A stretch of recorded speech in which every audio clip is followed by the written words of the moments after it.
Chapter 51.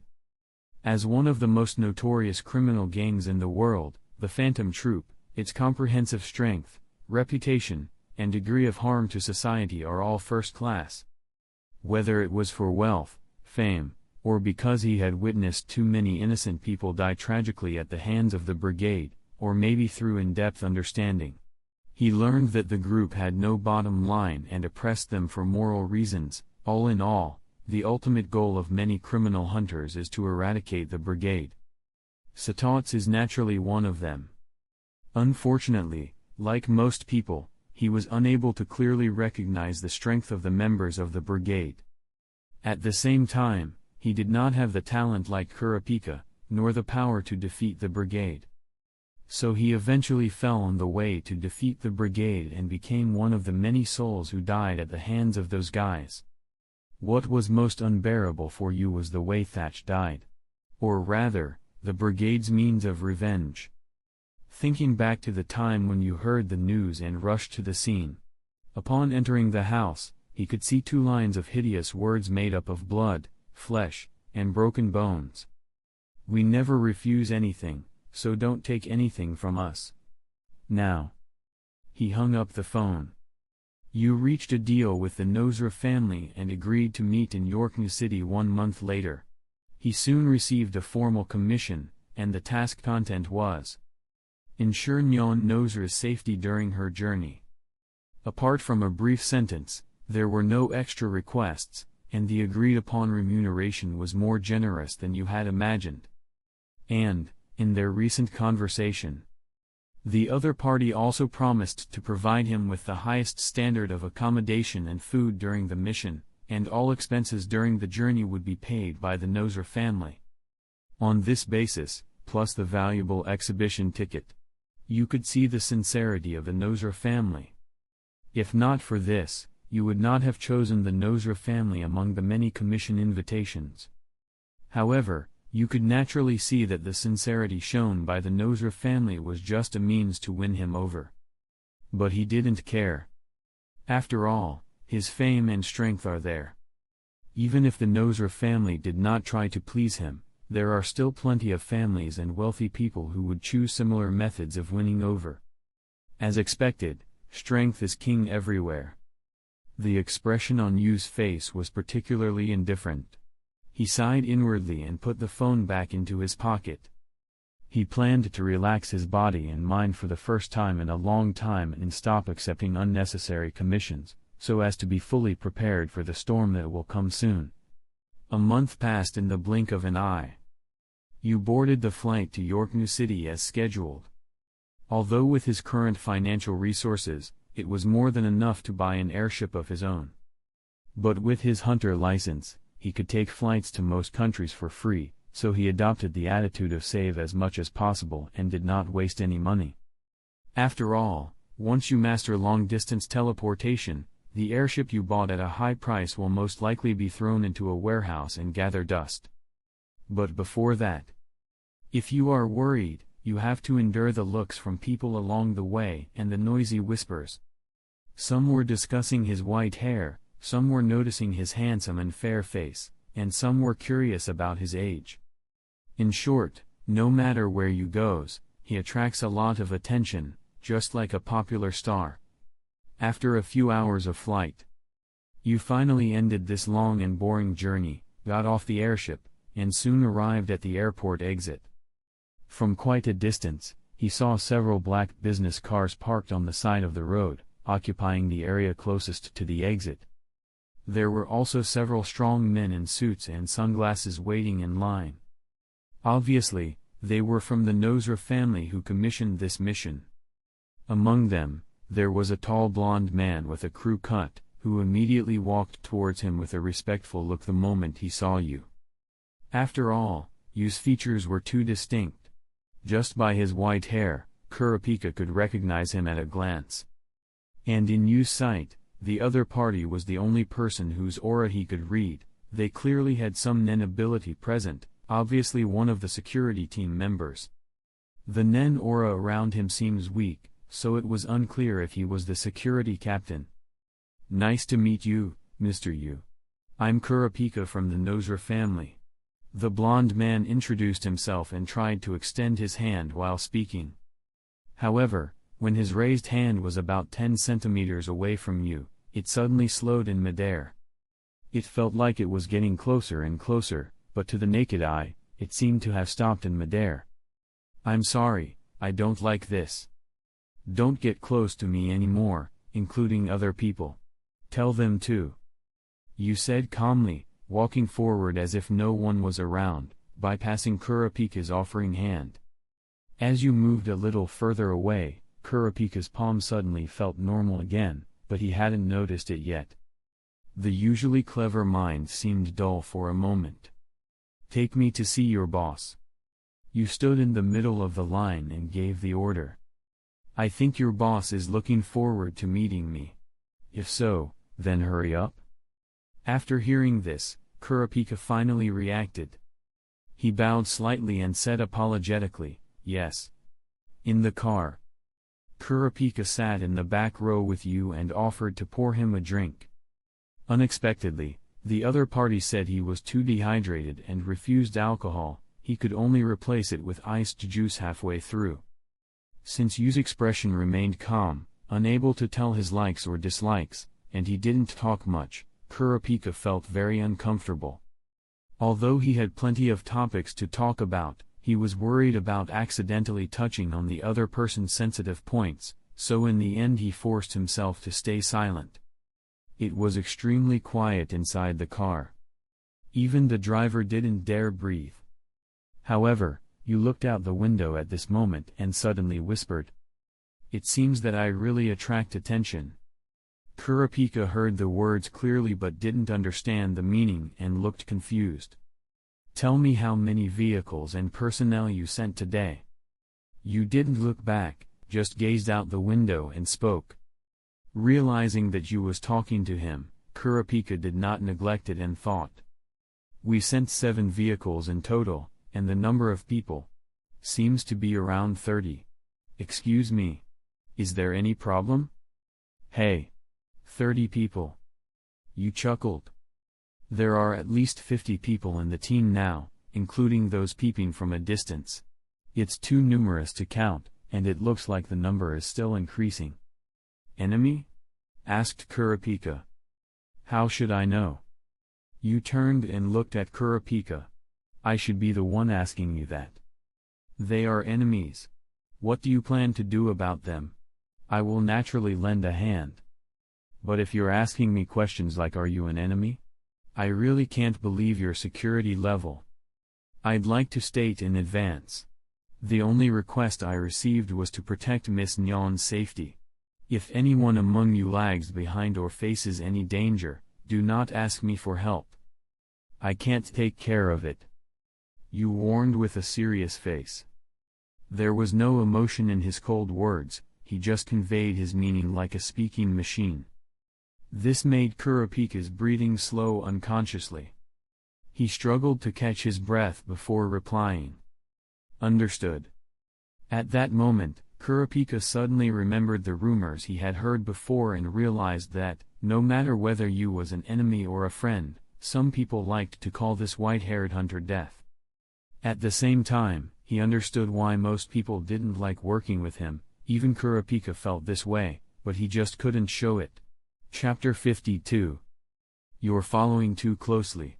You whispered, and before Kurapika could finish his investigation, he condensed cane in front of the vehicles trailing them. An invisible vortex appeared out of nowhere. The exaggerated force twisted and crushed the front of the car caught within it almost instantly, accompanied by the harsh sound of metal grinding.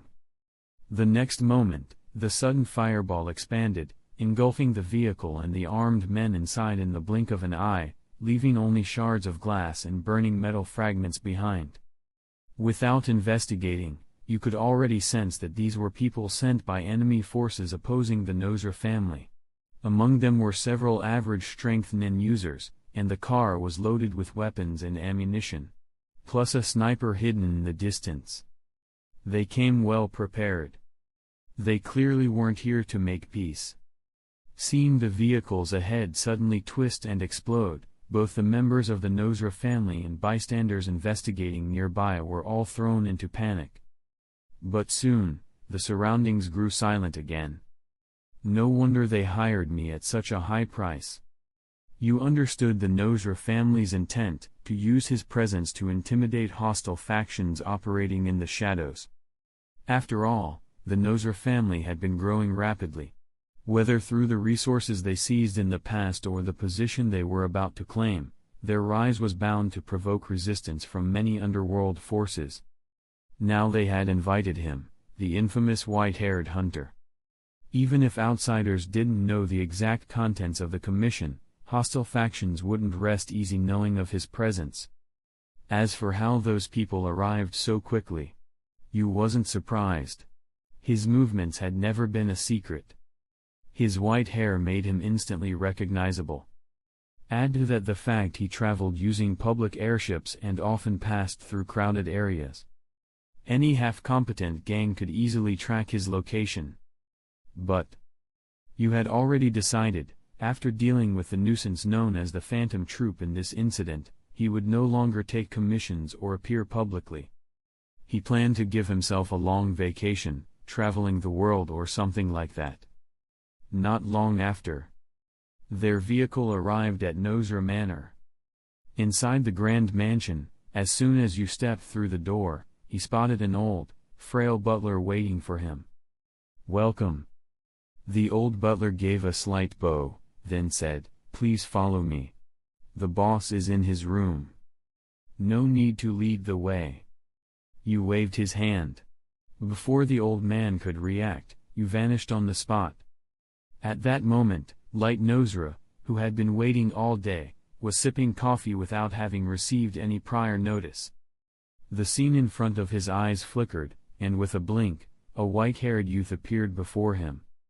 Light choked on his coffee, and the two bodyguards in charge of guarding the room only realized belatedly that someone had appeared and instinctively moved to attack.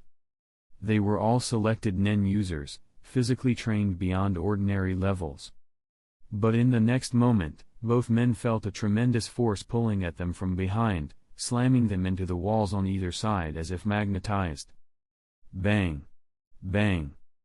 Both guards struck the walls, leaving shallow dents behind. No one had even seen you lift a finger.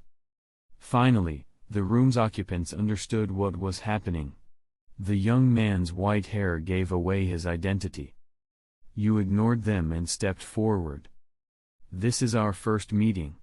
I was concerned. "I am the head of the Nosra family, Light Nosra." Light stood up solemnly. Then, turning to the guards who were now recovering from the impact, he ordered, "You may leave." They didn't dare hesitate and exited the room quickly. Now, only you and Light remained. You quietly sensed everything in the building, but did not detect the presence of his target, the girl he was to protect, Nyan. He slowly spoke. "It seems you don't trust me enough." Hearing this, Light tensed and explained. "Recently, our Nosra family has grown too quickly and attracted many enemies. If they discovered this location, it would put my daughter's safety at risk, so the ones who tried to tail me, I've already dealt with them," you said casually. Light was momentarily surprised. You watched his reaction and asked, "Any questions?" "No, no problem." Light had yet to receive Kurapika's report, but based on what he'd just seen, he already held deep respect for the white-haired youth before him, who looked only 14 or 15. Their subsequent conversation was straightforward. You learned the departure time and Nyan's exact location. Light repeatedly emphasized the importance of ensuring his daughter's safety. Due to financial constraints, he had purchased only 3 tickets, for Nyan, for you, and 1 for a trusted subordinate. That subordinate was a powerful Nen user named Waltz, whom Light had hired at great expense. Light himself had other arrangements, related to whether he could establish ties with the 10 Dons. With such important matters ahead, he had no time to accompany them. Their departure was only a few days away. You quickly located Nyan's real residence, a building bought through a shell company controlled by the Nosra family. Security was extremely tight. Armed guards patrolled every floor. Anyone entering or leaving had to present identification, or risk being shot. To avoid complications, you followed Kurapika without resistance and soon arrived at Nyan's door. Even from a distance, he could hear her furious sobbing. After asking around, he learned that due to the recent underground auction, Light had forbidden Nyan from attending, and now she was throwing a tantrum. This was likely why Light had paid a premium for tickets to the Kakin Empire's exhibition, purchasing a late batch at great expense. Knock knock. After gaining permission from the maid who opened the door, you entered alone. What greeted him was a room in chaos, furniture shattered, the floor strewn with debris. A chair flew toward him, but the moment it entered the range of his limitless technique, it was instantly deflected, shattered into fragments. From the direction it came. In the center of the room stood a pale-skinned, blue-haired girl crying and shouting. She appeared 13 or 14 years old. Her delicate face was red with a runny nose and tear-streaked cheeks. She wore a soft pink top and a white skirt that exposed her slender calves. Her feet were clad in cute, fluffy slippers. Even when you entered, she showed no signs of calming down. "Miss, a guest has arrived," the maid whispered gently to the girl. "Guest?" Hearing this, Nyan blinked and wiped away her tears. She looked toward the door and saw a white-haired boy in a black suit and sunglasses. He looked around 15, handsome, but with an unusually cold air about him. Nyan stared at him, mesmerized for a moment by the snow-white hair, and paused her crying. She hesitantly took a few steps forward. "Nice to meet you, Miss Nyan. I'm a professional hunter hired by your father. My name is Yu. I will be your escort to the Kakin Empire.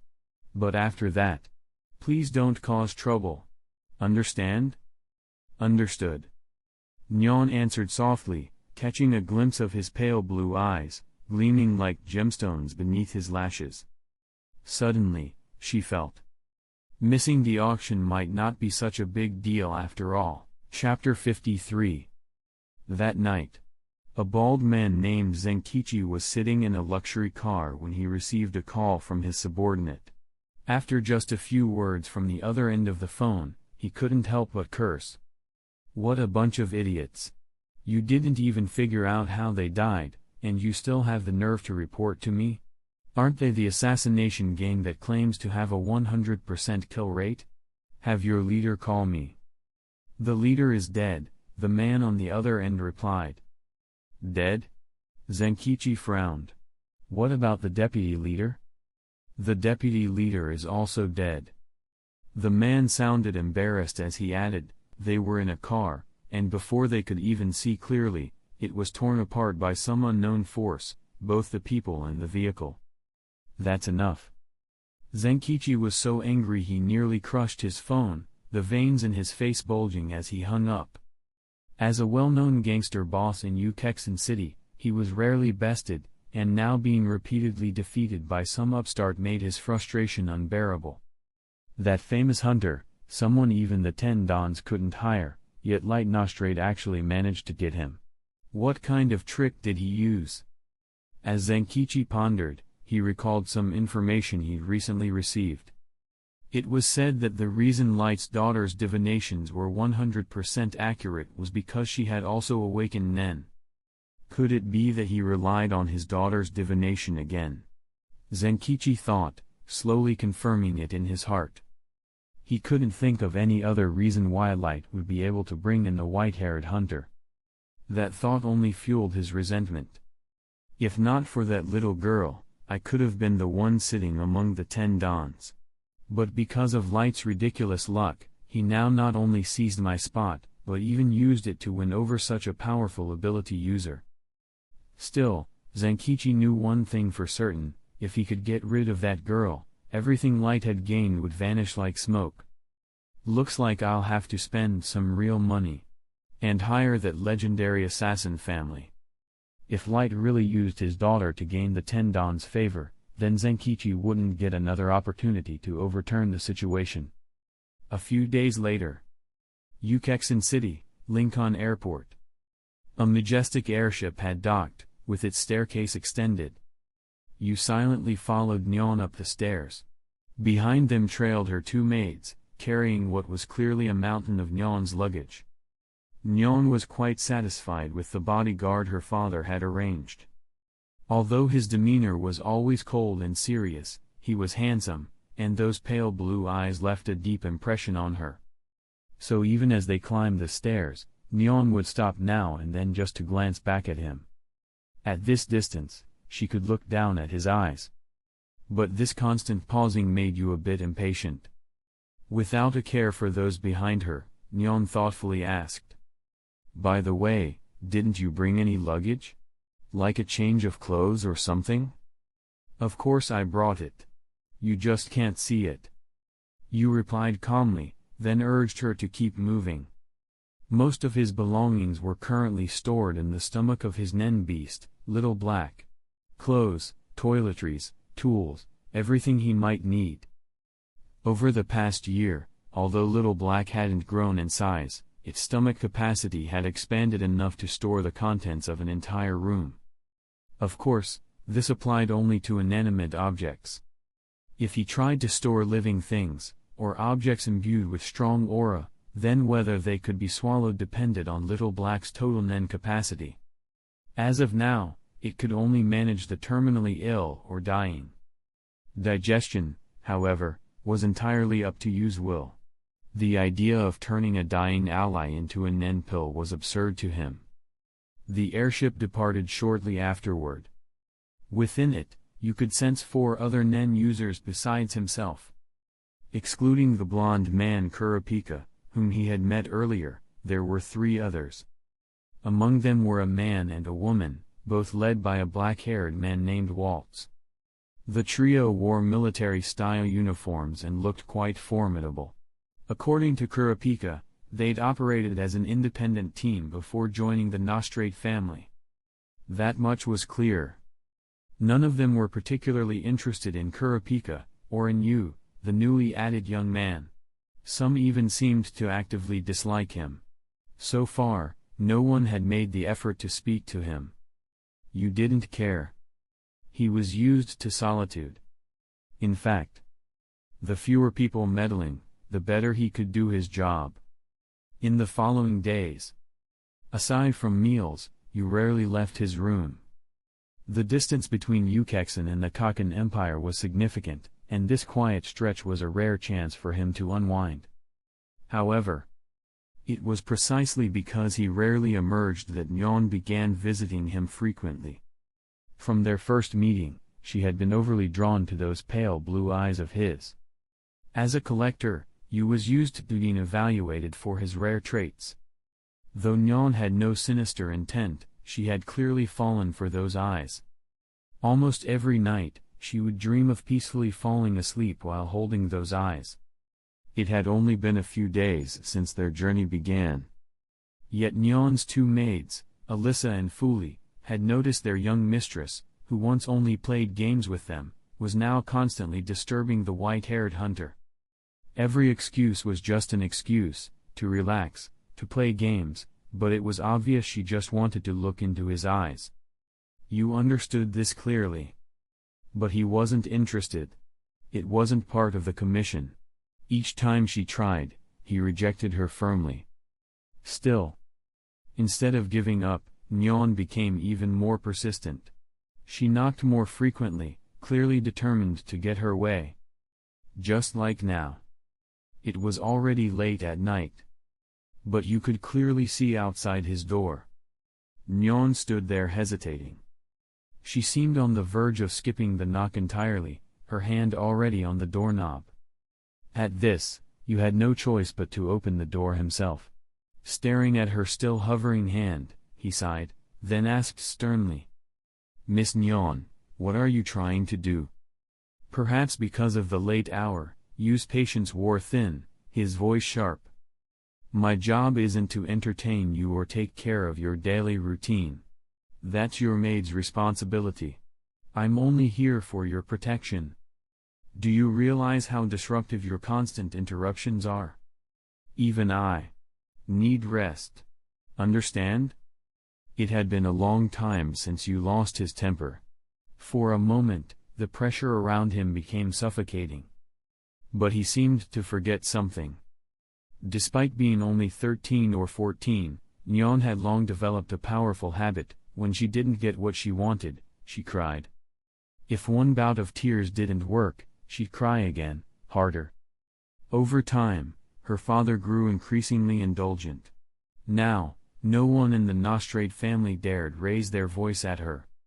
And the next moment, inside the entire airship, a piercing cry split the night. Everyone thought there was an assassination attempt and rushed to the scene. Only to find Miss Nyan, in her pajamas, rolling on the floor. At the side, Yu held his head in both hands, his expression blank with despair. He would have preferred the entire Phantom troop to jump out of the cabin at that moment, anything but dealing with this brat again. He had a headache. Chapter 54. Nyan cried very hard. For a moment, aside from her two maids who were used to their young mistress's outbursts, everyone else couldn't help but wonder. What exactly did you do to her? But you looked like, I don't know. Don't ask me, and she asked for it. Completely ignoring the crying Nyan at the door and the gathering crowd, he turned around, slammed the door shut, and locked it from the inside. The sound of the door locking echoed crisply, almost drowning out Nyan's sobs. And with that, Nyan cried even harder. This little girl is more difficult to deal with than I thought. Yu sighed, viewing it as a test of his patience. Without thinking too much more, he sat in front of the floor-to-ceiling window and began reading books about the Kakin Empire. He didn't know much about the Kakin princes, but the one who left a strong impression on him was the fourth prince, Saradnik. The reason was simple: his extremely cruel personality, and his extraordinary natural talent with Nen. Not long after, as the crying sounds gradually faded from outside the room, you figured the maids had taken Nyan back, allowing him some peace. The next morning, everyone sat together in the dining area for breakfast. You didn't seem affected at all. He sat in the corner with his usual calm demeanor, as if Nyan's episode the night before had never happened. But if you looked at Nyan, who sat at the center, there was still a trace of grievance and sorrow on her face.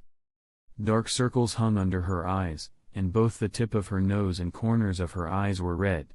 It was clear she had cried all night and barely slept. No one spoke. No one dared bring up last night's spectacle, fearing another outburst. As always, you finished his meal quickly, stacked his plates by the sink, and walked toward the exit. Everyone expected him to return to his room, as usual. But after a pause, you turned around. He walked to the seat opposite Nyan, pulled out a chair, and sat down sideways. After a brief silence, he said slowly, "You want to see my eyes, I'll allow it. But there are two conditions." Nyan looked up in surprise, her eyes showing a hint of anticipation. "First condition, from now on, during meals, you may sit across from me. During that time, you can stare all you want. But outside of meals, don't bother me." You studied her face, clearly gauging her response. She soon nodded in agreement. He continued, "Second condition, from this moment on, whenever you hear me say shh, you must stop whatever you're doing and quiet down immediately. If you break either rule or hesitate, you'll lose your chance to look at me again. Like right now." As soon as he finished speaking, Yu's figure disappeared from his seat. More than 10 seconds later, he reappeared in the exact same spot and asked, "Do you understand now?" "Understood." Nyan nodded with a pout. "I promise." "Then eat your breakfast. I won't leave until you finish." With that, Yu tilted his head, resting his chin in both hands, showing a rare hint of laziness. "Can I eat slower?" Nyan asked. You have half an hour. Nyan was about to speak, but you raised a hand and made a long sh sound. Remembering their deal, she quickly covered her mouth, glanced at the wall clock, and began eating while watching those pale blue eyes across the table. This continued for several days. Nyan was noticeably more well-behaved, or at least much quieter in front of you. Waltz, Kurapika, and others who had been with the Nostrade family for some time were surprised by her transformation. And given Yu's demonstrated teleportation ability, their confidence in his strength only increased. You didn't care about their opinions. All that mattered was that things had become peaceful. That was enough. Not only others noticed, Nyan herself realized that she had started calming down, especially when she was around you. She kept this to herself, only admitting it to her maids. But over time, she realized that every time she finally vented to her maids at night, everything she said was about that white-haired boy. In the blink of an eye, the airship arrived at the capital of the Kakan Empire. Only a few days remained before the start of the exhibition. After landing, the quiet Waltz, who hadn't spoken much previously, handed 2 gold-plated cards to you, briefly explaining that they were exhibition tickets. He gave Nyan's share to you for safekeeping. Neither of them were talkative. But after so many days traveling together, they had come to a basic understanding. Waltz had witnessed Yu's teleportation firsthand and didn't question his strength. He just reminded him of some escorting precautions, then said nothing more. By then, it was evening, so the group headed to the pre-booked hotel. Meanwhile, in an abandoned building in the Kakan Empire, the assembled members of the Phantom Troupe were growing impatient over a new member who still hadn't arrived. Though their leader said little, Finks grumbled to Maki.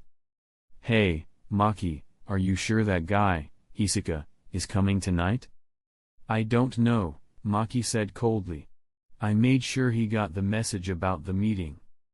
Nobunaga didn't care. He leaned against the wall and sighed, "Come to think of it. How long's it been since we were all together like this?"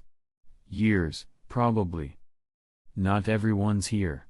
There's no Omokage this year. And Hisoka replaced number 4. Phaeton muttered. At that, the room fell silent. Though Omokage joined late and had ulterior motives, his relationship with longtime members like Krilo, Phaeton, and Nobunaga was always distant. Still, a fellow troop member was a partner. Trust and shared danger were part of their code, so even if Omokage died, his absence drew a quiet pause.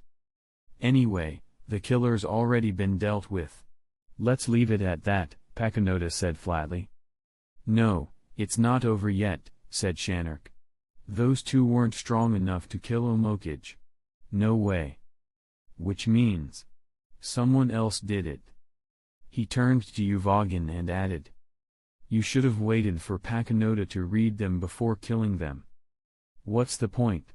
Uvogin grinned, his face turning fierce. He clenched his fists.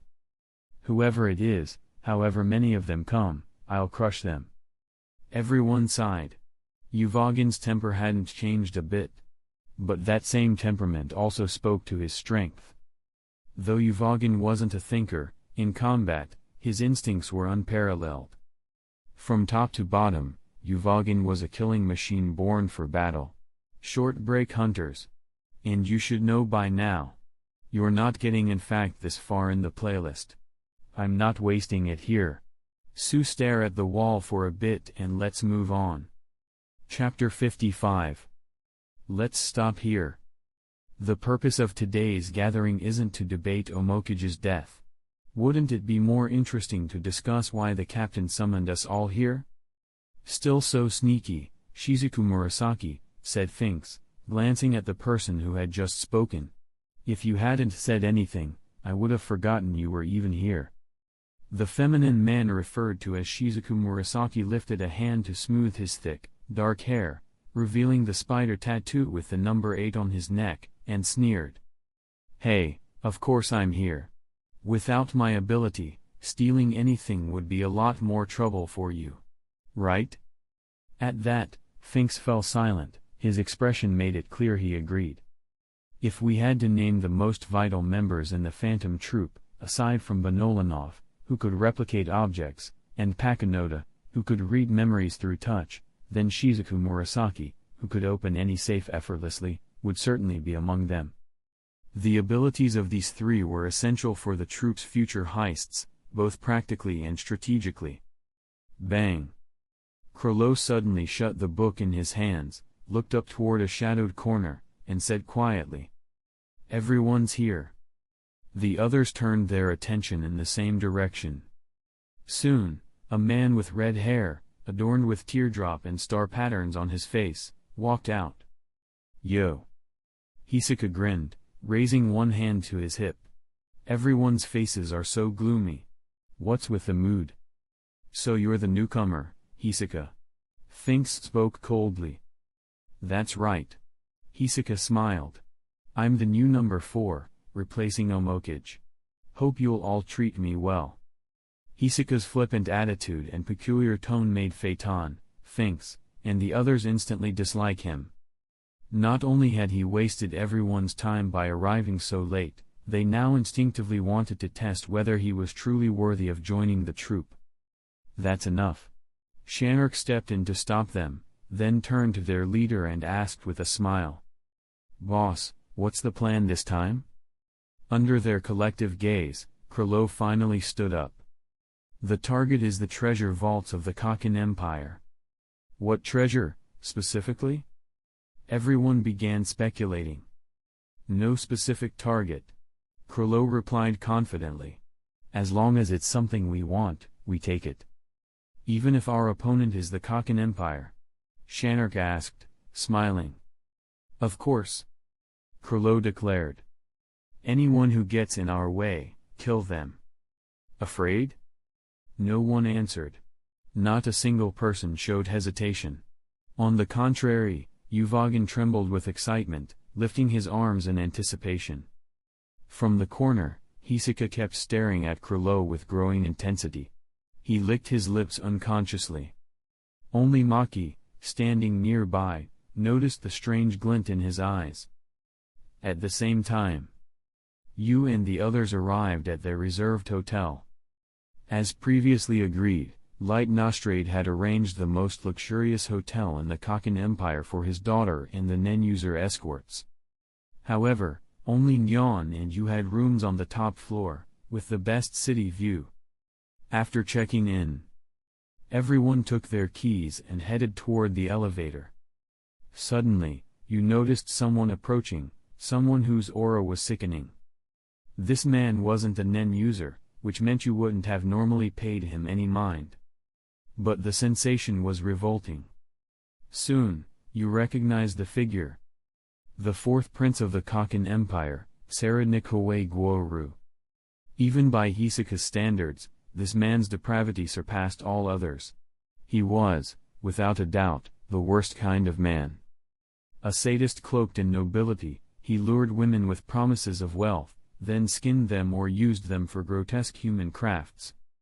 The moment you confirmed his identity, he realized Saradnik wasn't targeting him, but Nyan, who stood beside him. This guy hides his nature well. You sighed inwardly, then closed his eyes and gently placed a hand on Nyan's shoulder. Nyan blinked in confusion.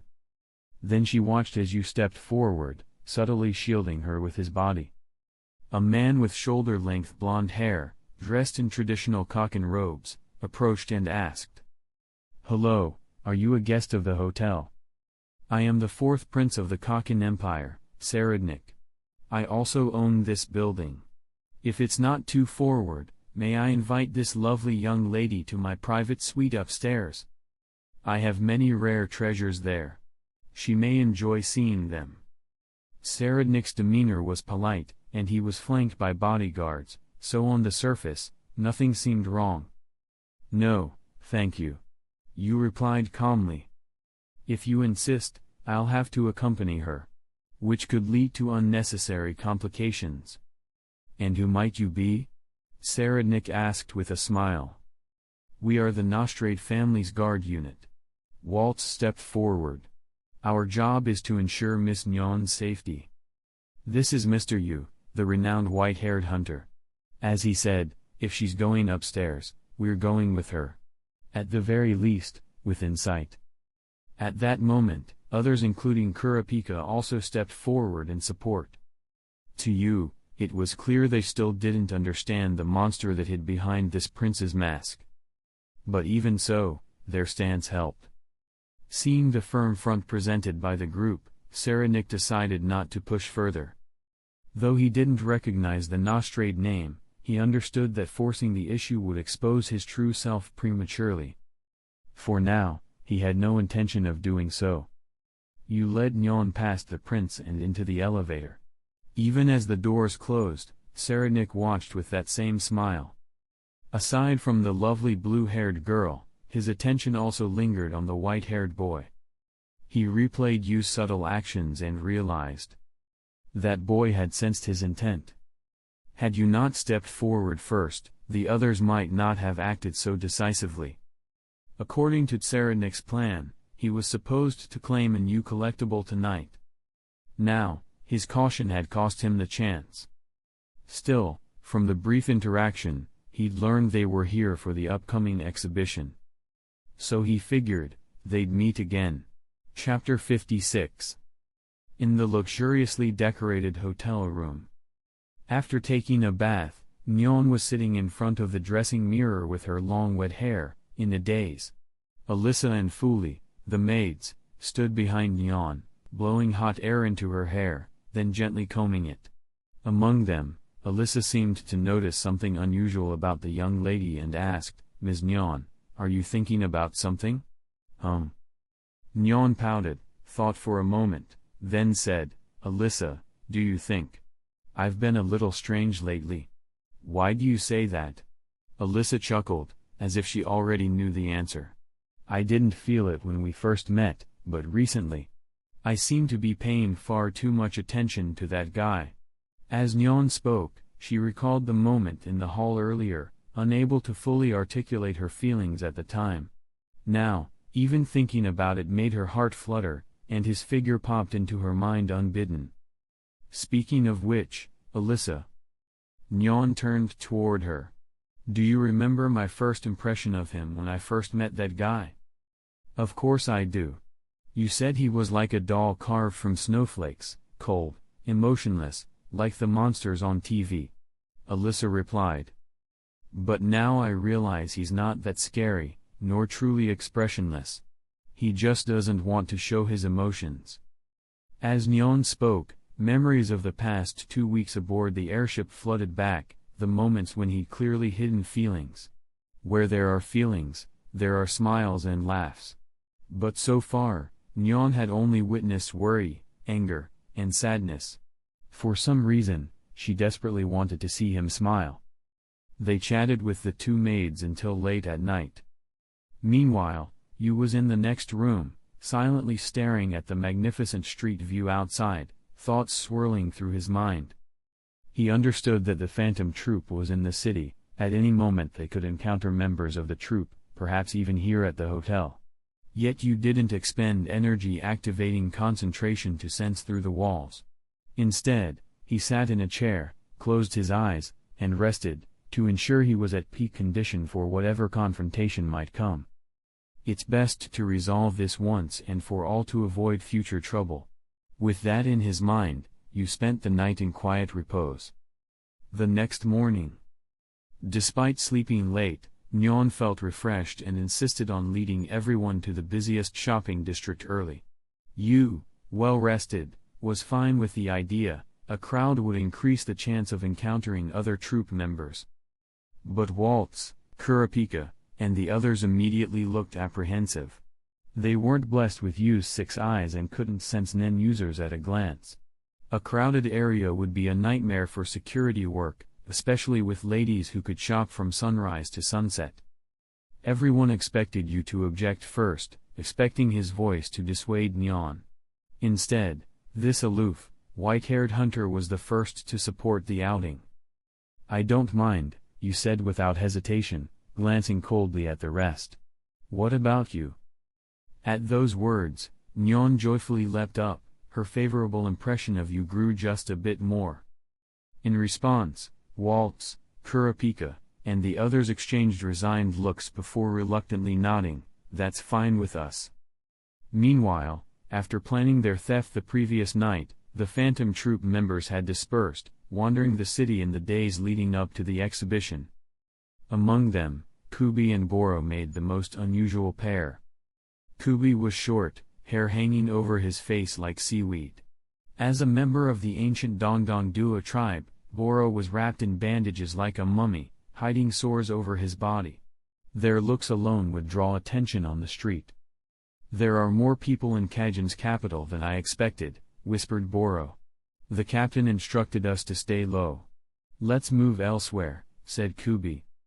Perhaps due to the exhibition's approach, many Nen users had congregated in Kajin.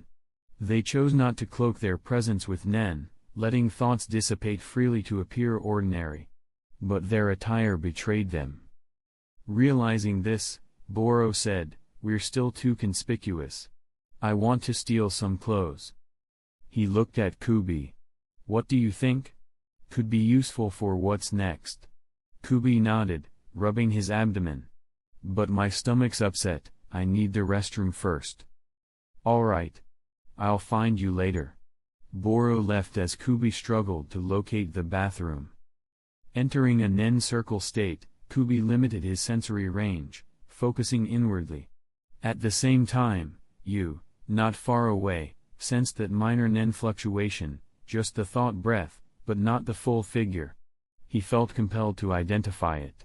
Glancing at Nyan, diligently shopping in a store, you tapped Waltz on the shoulder. Keep an eye on her.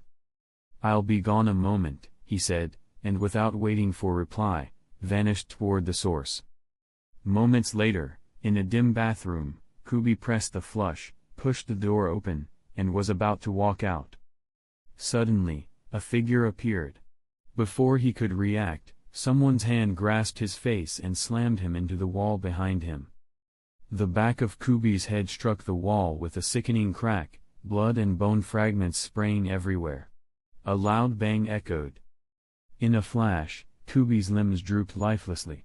In less than an instant from the attacker's arrival and strike, Kubi's face was mangled, and his body pinned in the wall. His Nen circle broke. Just like that, Kubi was completely dead. You left a note, and vanished again using teleportation. He'd struck with perfect timing. Kubi hadn't maintained Nen and you used the advantage of 6 eyes plus teleportation to deliver a lethal, single strike. With Kubi dead, you didn't linger on the details. What mattered was that he'd broken off one of the Phantom Troupe's legs apparently effortlessly, a strong start. When you returned to Nyan, Boro was searching urgently for Kubi. After scouring the day away through nearby restrooms, he finally found Kubi's cold, lifeless body. Chapter 57. Kubi is dead.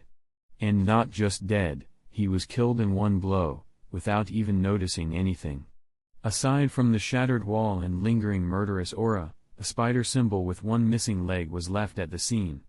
It didn't take much analysis to realize the murderer was targeting the Phantom Troupe. Boro, peeling Kubi's mangled body from the wall, quickly notified the other members scattered throughout the city. Everyone gathered immediately.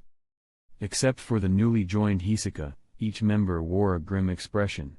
What was supposed to be a relaxing day had turned bleak due to the death of their comrade. Unlike Omokage, Kubi held a higher status in the troupe. The bonds with him ran deeper, and, more importantly, his abilities were strategically vital. Especially for their upcoming operation. According to the troupe's original plan, they were going to use Kubi's ability to replace the treasures one by one, allowing them to silently extract the museum's collection without detection. But now, that plan was completely derailed by Kubi's death. Damn it! Uvogin roared, slamming his fist into a wall. Dust and debris filled the air. Yet no one scolded him for the outburst. They all felt the same way. Even Krilo, their usually composed leader, lost interest in stealing. His focus now was entirely on uncovering the killer. It wasn't a loss of rationality. Krolo assessed that the attacker must have been someone capable of concealing their aura completely, striking with overwhelming speed and power, exceptional physical ability, and elite close combat skills. That's why the fight ended in an instant. Clearly, this person posed a real threat to the troop. And with this enemy's identity unknown and motives hostile, they couldn't afford to ignore the danger. To do so would be, in Krolo's view, negligence on his part as leader. After careful thought, Krolo gave strict orders: no one was to act alone. At least two combatants must move together, with constant communication, especially around those with suspicious or hostile looks. Meanwhile, after a long day out, Nyan finally decided to return to the hotel. Waltz and the others trailed behind, arms loaded with shopping bags. Only Yu walked beside Nyan empty-handed, hands in his pockets, as if none of it concerned him. The excuse was that it was easier to defend her this way. No one dared complain. Over time, as they spent more time with Yu, Waltz and the others hadn't been able to discern the limits of his strength. Instead, they found him more and more unfathomable. So both sides avoided conflict. They kept their frustration buried. At the moment, Yu walked behind Nyan. After dealing with Kubi, he hadn't detected any more suspicious auras and thus spent most of the day with Nyan. During this time, Nyan bombarded him with questions: what colors he liked, his favorite foods, preferred seasons, favorite scenery. At first, Yu answered casually. Later, he couldn't be bothered. When she wouldn't stop pestering, he simply gestured for her to be quiet, and she went silent. Even now, Nyan remained silent. When her maid asked her something, she merely nodded or shook her head. Clearly, she had things to say. But as long as Yu was nearby, she kept them in.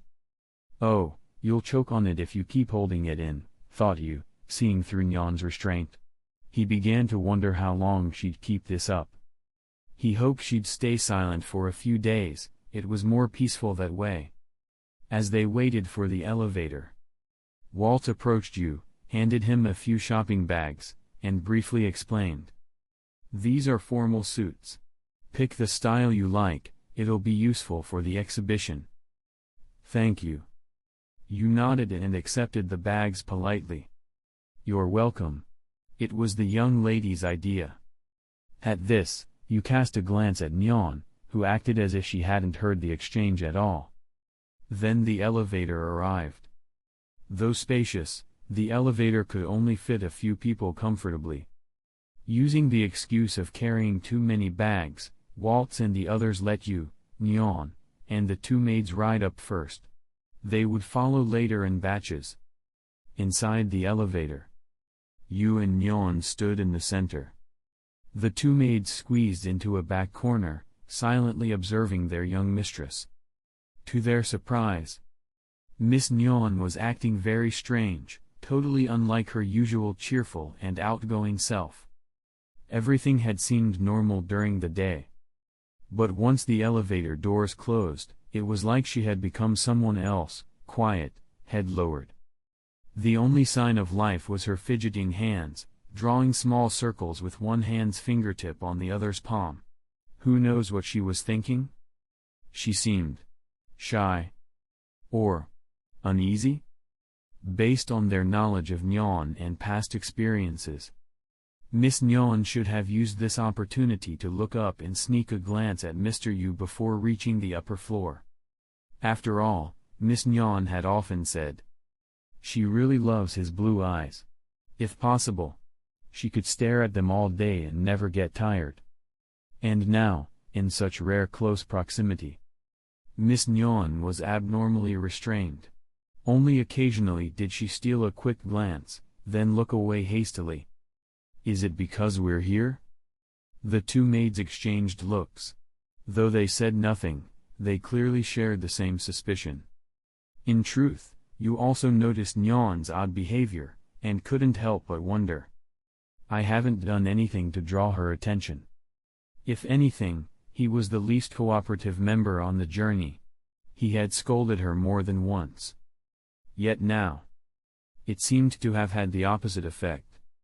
It's hard to understand. You silently concluded, and thought no more of it.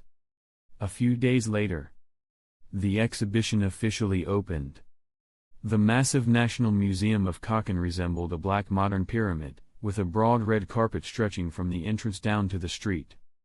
Though few guests were formally invited, the reporters and entourage members crowding the area had already blocked the road.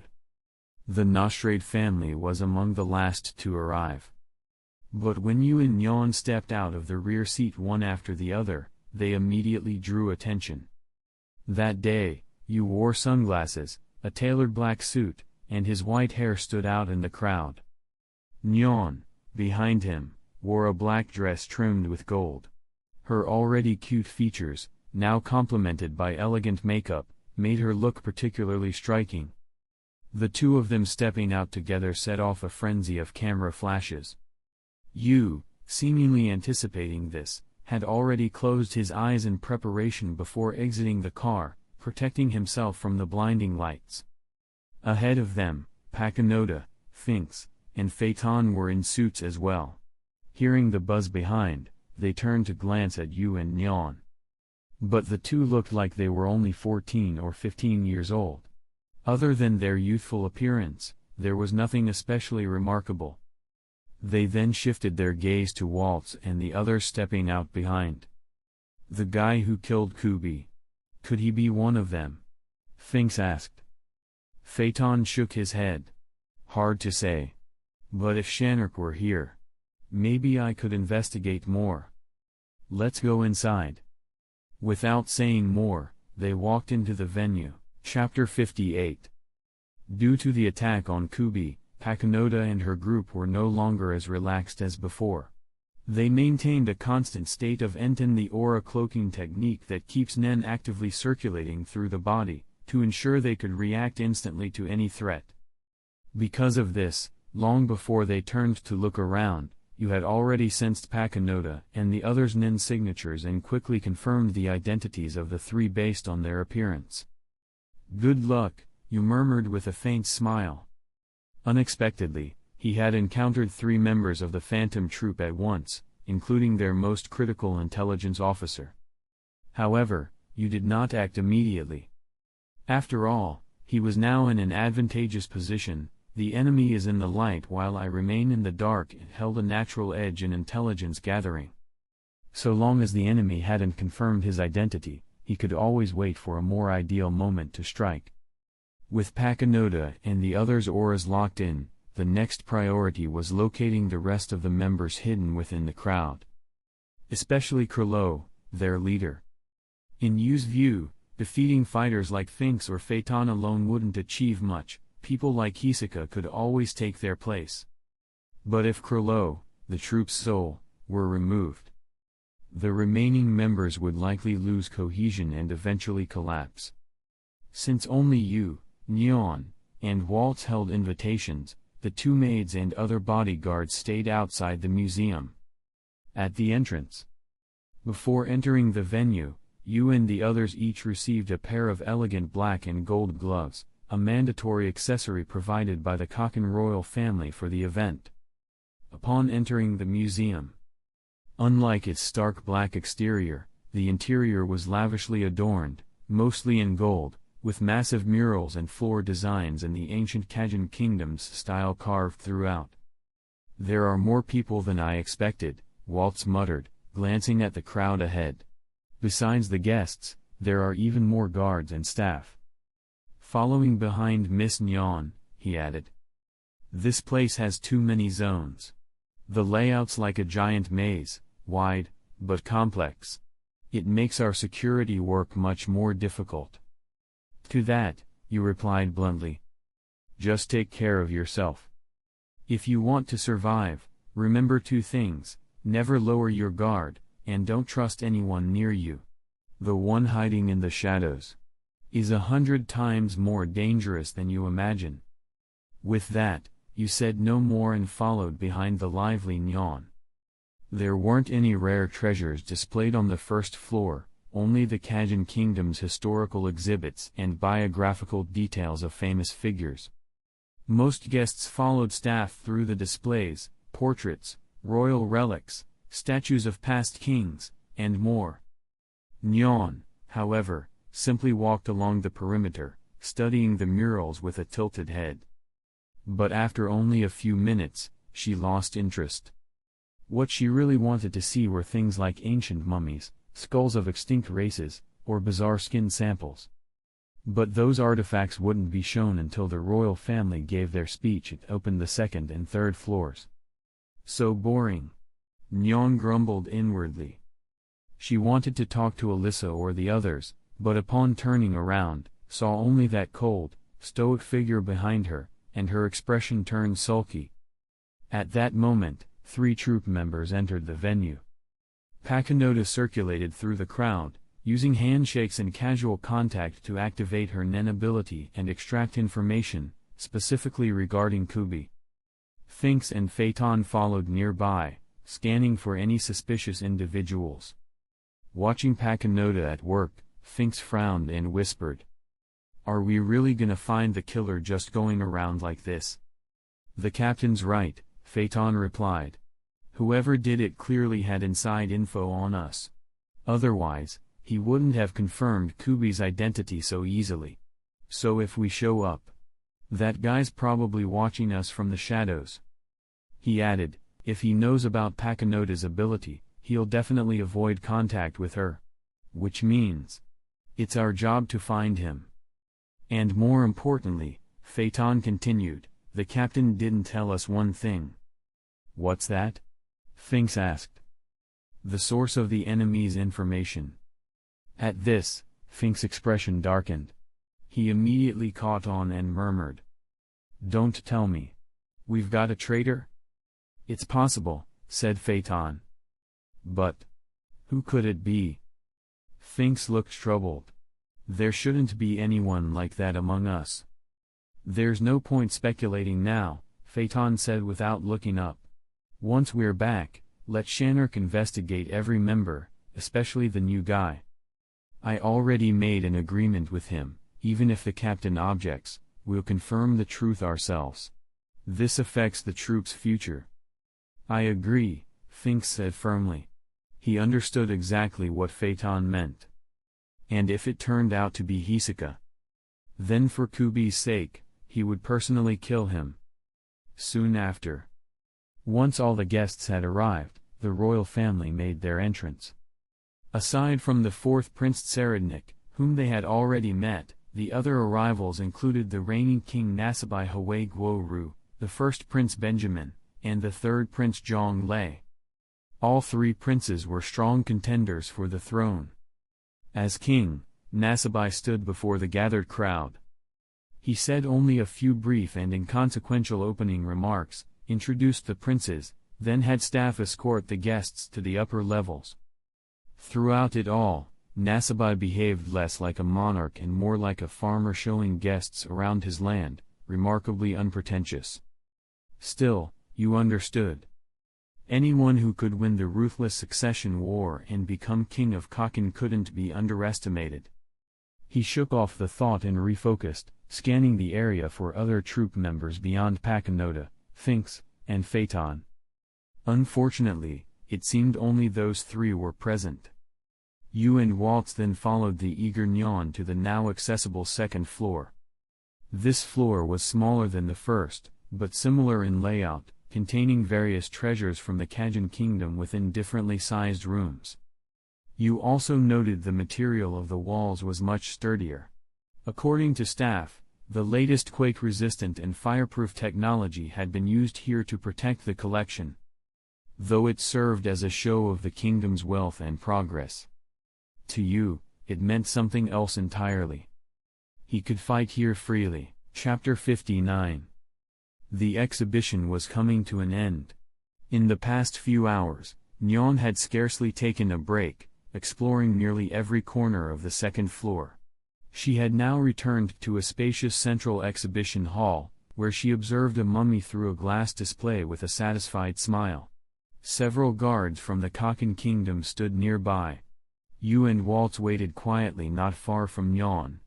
At that moment, you sensed Pakanoda, Phaeton, and Finks approaching from behind.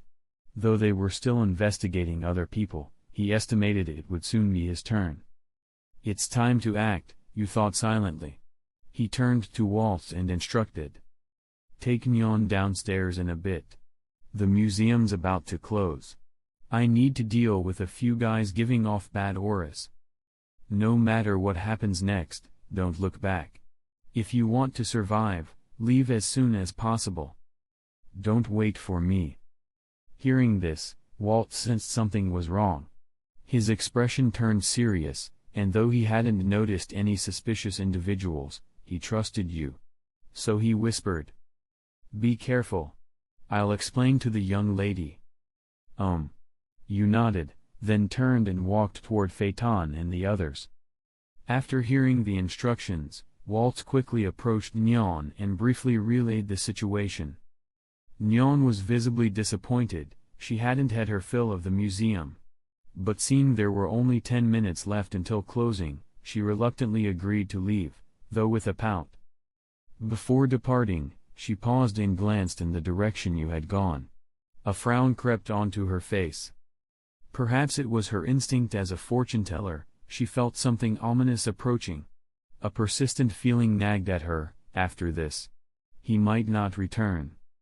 Still, when she heard from Waltz that you had promised to resolve things quickly, she forced the unease down. Moments later, Pakanoda and her team were walking down a corridor when they spotted a white-haired young man by the wall, dressed in a suit and sunglasses, calmly studying a painting. He exuded a cold aura. Pakanoda recognized him vaguely, he was one of the few guests she hadn't had the chance to investigate. She casually stepped closer and initiated conversation. You look troubled. Did something sad happen recently? You shook his head. No, you're mistaken, he said calmly. I've never really been in a good mood. I guess over time, I just started to look like this. I've felt that way before too, Pakanoda smiled softly. She felt a strange familiarity, as if he resembled her from 10 years ago. Then she extended her hand. My name's Pakanoda. Would you care to talk? No problem, said you, flashing a rare smile. He reached out and took her hand. And gripped it tightly. Before she could react, he yanked her slightly forward, and with his other hand formed a fist, aiming a practiced, brutal blow directly at her heart. He clearly intended to kill in one strike. Pakanoda, sensing danger in that instant, focused all her nen to protect her chest. But the punch struck with immense force. Pain exploded through her body as she coughed blood. Seeing this, Finks and Phaeton burst forward, two blurs in motion. In the next moment, an umbrella blade and a gleaming silver fist came flying toward Yu's head and right side. But their movements slowed in midair, halted by an unseen force. Both men realized they'd been caught in some kind of binding field. Though they were frozen in place, you moved freely. And in that gap, you wound up again and struck Pakanoda a second time in the heart, this blow even stronger. Die! Finks and Phaeton roared in unison. But before their words ended, a thunderous bang sounded as Pakanoda's body was sent flying. The double blows had clearly hit fatal points. Her nen aura plummeted. Furious, Finks and Phaeton unleashed their own auras in full. Their nen-coated weapons pulsed with power as they tried to break free of the field. Then, suddenly, you vanished. The field dissipated. With the barrier gone, the slowed movement resumed abruptly, and the results were disastrous. Finks' right arm was severed by Phaeton's umbrella sword. And Phaeton, surging forward, was hit by Finks' out-of-control punch from the right, sending him crashing into the wall with a sickening crack. He collapsed, coughing blood. Despite the pain, Phaeton stood up slowly and glared at you, now standing beside the fallen Pakanoda. There was no time to argue. Because Pakinota's condition was dire. Kill him, Phaeton. With everything you've got. Sphinx, clutching his bleeding arm, commanded through clenched teeth, trying to stop the bleeding. Without another word, both launched themselves at you again with full force. Meanwhile, you reappeared beside the downed Pakinota. A deep dent marred her chest, her clothes soaked in blood, her aura barely present. Slumped against the wall, she raised her head with difficulty and whispered. "Who are you?" You grabbed her by the throat and lifted her off the ground. He had no intention of answering. She tried to speak, but with her throat crushed in his grasp, the words never came. You clenched tighter. A sickening crack echoed, her neck snapped. Pakinota's body dropped to the ground. You turned his gaze to Sphinx and Phaeton, now approaching fast. "You're next." Sphinx and Phaeton had arrived just in time to witness Pakinota's death. They were furious, but even more so, they were serious now. There was no longer any doubt. The white-haired man before them was Kubi's killer. Sphinx, ignoring the pain in his right arm, rotated his left one repeatedly, building up power through his ability, returned to heaven. Phaeton, limited by the presence of allies, couldn't unleash his Nen ability fully, so he continued wielding his umbrella sword. They charged. Just as they were about to reach you, he raised a palm and murmured. "Technique, forward rotation, Kang." A massive swirling vortex formed and swallowed them both. The burst of Nen was so strong that it was faintly felt even outside the museum. The museum had now officially closed. From a nearby rooftop, Uvogin and Shanark, stationed as backup, watched lazily. They didn't notice the tremor, just a brief flicker of something unusual. Still, they were puzzled. After waiting several minutes, Pakinota and the others had not exited the building. "They're so slow," Uvogin grumbled. "Maybe they got lost," Shanark said with a grin. "I looked up the layout in advance. It's easy to get lost without staff to guide you. Let's give it 5 more minutes. If they're still not out by then, we'll sneak in and check." Chapter 60. At this moment, Sphinx and Phaeton had just barely escaped the pull of Kang, now standing roughly 10 meters from you. The corridor before them was wrecked, debris scattered everywhere, and a deep gouge several meters wide splitting the floor. Thinking back on what had just happened, Sphinx frowned and asked, "What the hell was that move?" "I'm not sure. Probably some kind of emission ability," Phaeton replied, panting heavily. "But one thing's clear, you can't afford to get hit by it." He'd exerted himself far more than Sphinx, not only because he was caught deeper in the pull, but also due to the prior damage from Sphinx's accidental blow. His body ached continuously. Across the ravine. You observed them calmly, then raised a hand and loosened his tie. He slowly removed his damaged suit jacket and let it fall. "Ah, that's better." He rolled his collar down, adjusted his sleeves, and with that, a fine suit was reduced to ruined cloth. The next moment, Yu's gaze sharpened. As he leaned forward and stepped once, his figure vanished, leaving only a faint trace of aura, and instantly reappeared behind the 2 troop members. Both his fists, brimming with Kang, slammed toward their backs. But Sphinx and Phaeton, already on edge, reacted instantly. They spun around, weapons raised, just in time to block the incoming blows. Upon impact, the force far exceeded expectations. Despite being prepared, both were driven back several meters. Sphinx, still injured, took the brunt of it. You appeared behind him again in a flash, clapped both palms together, and hammered Sphinx's waist with a crushing double blow. PFFFT. Sphinx spewed blood, his body trembling violently under the pressure. A sickening crack echoed from within. Then, like a cannonball, Sphinx was launched into the corridor wall, shattering stone in a thunderous crash. No time to think. Phaeton, Realizing the shift in target, steadied himself and kicked hard backward on instinct. But Yu was already gone from that position, having just slammed his fist into the ground from midair. Boom! Though the blow didn't make much noise, it left a fist-sized crater with cracks radiating out. This finally alerted Yuvogin and Shanark, who had just entered the venue. "There's a fight upstairs," Shanark said with a grim look. The two didn't hesitate and sprinted for the second floor. When guards blocked their way, Yuvogin responded by seizing one and using him as a projectile, smashing through any who dared approach. "Out of my way!" Wherever Yuvogin passed, guards scattered, some injured, some worse. Meanwhile, back in the second floor exhibit hall, after enduring several rounds of Yu's punishing blows, Phaeton was barely standing. His umbrella sword had been reduced to fragments, and his body was covered in bruises and blood. He'd noticed something critical: you had the ability to block incoming physical attacks with precision. That kind of power had to have limits, maybe in duration or range, but you attacked so relentlessly, like an unyielding storm, that there was no time to exploit any weakness. Even a reinforcement type like Finks had been devastated. Which meant, if they didn't find a counter soon, even the leader might fall.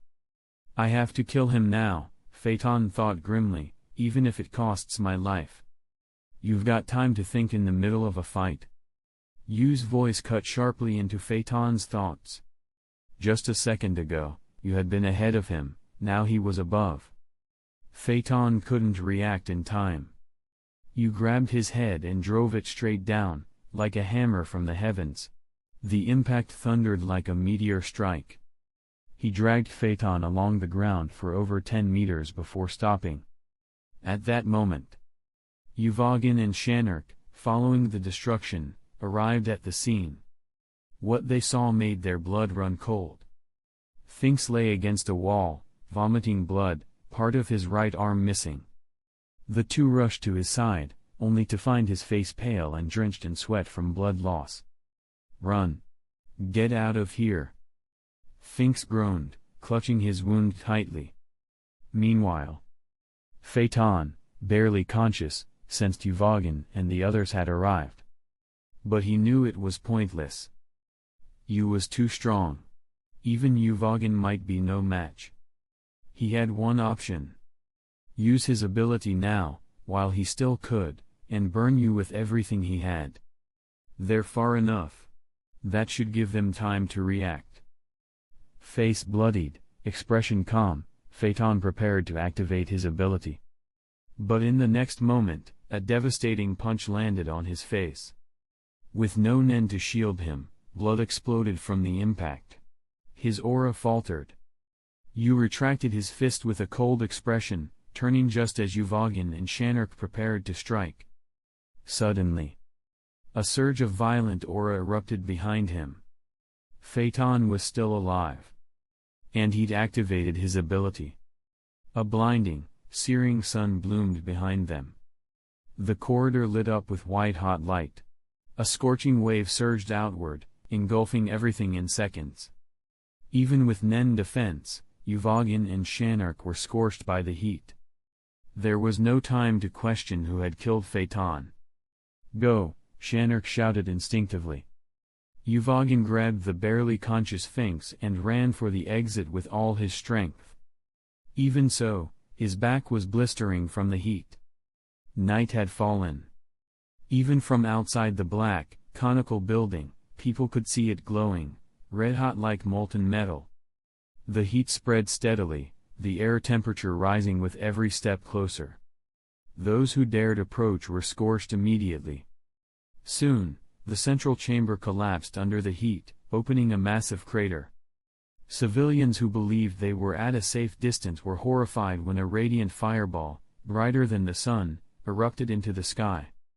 Those closest ignited spontaneously, reduced to ash. Elsewhere, Yu, his body heavily damaged, teleported into an empty alley. His clothes were shredded. His left arm and cheek were blackened with burns. He was critically wounded. The extreme heat had been so severe, his cursed power had rapidly diminished trying to shield him. Though he'd teleported away at the moment he sensed danger. His range was limited. And he'd been too close to the blast. Half his body had been charred. Luckily, his eyes were intact. You summoned his Nen beast, the black cat known as Little Black, for the first time in ages. Then, using Zetsu to enter complete stillness, he climbed inside the Nen beast to heal and recover. Chapter 61. The next day, early morning. News of the massive fire at the Kajin Empire collection quickly made headlines around the world. Although the small sun that caused the blaze burned for only an hour before completely dissipating, the fire is still not fully extinguished. The cause of the accident, and the identity of the murderer, remain under investigation. Consequently, the Kazakh royal family announced that the exhibition would be permanently closed, and the museum would remain shuttered for a long time. At this moment, in the hotel room, Nyon was awakened early by Alyssa and the others. She sat up sleepily, blinked, and looked at the two maids beside her, who wore serious expressions. Nyon asked, "Alyssa, what time is it now?" "Just 7 o'clock, miss. I thought I'd overslept and missed the exhibition." She fell back onto the bed, closed her eyes, and muttered, "Wake me when the exhibition starts. I want to sleep a little longer." "Miss, actually, the exhibition has been cancelled," Alyssa spoke softly. "Eh?" Nyon suddenly snapped awake. She opened her eyes wide, sat up, and asked Alyssa, "Why?" Alyssa sighed.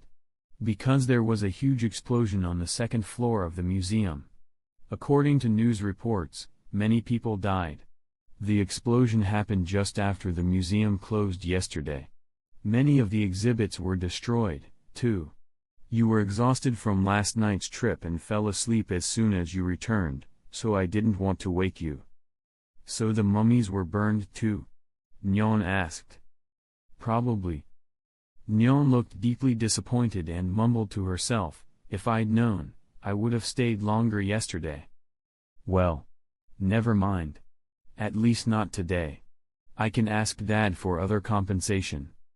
She sighed and, after a moment of gloom, regained her usual composure.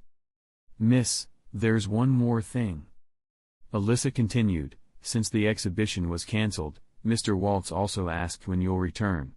He suggested we could leave today if you agree. It's up to you guys. Just don't bother me now."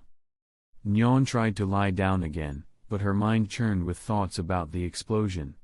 Sleep eluded her. She suddenly asked, "Come to think of it, that guy.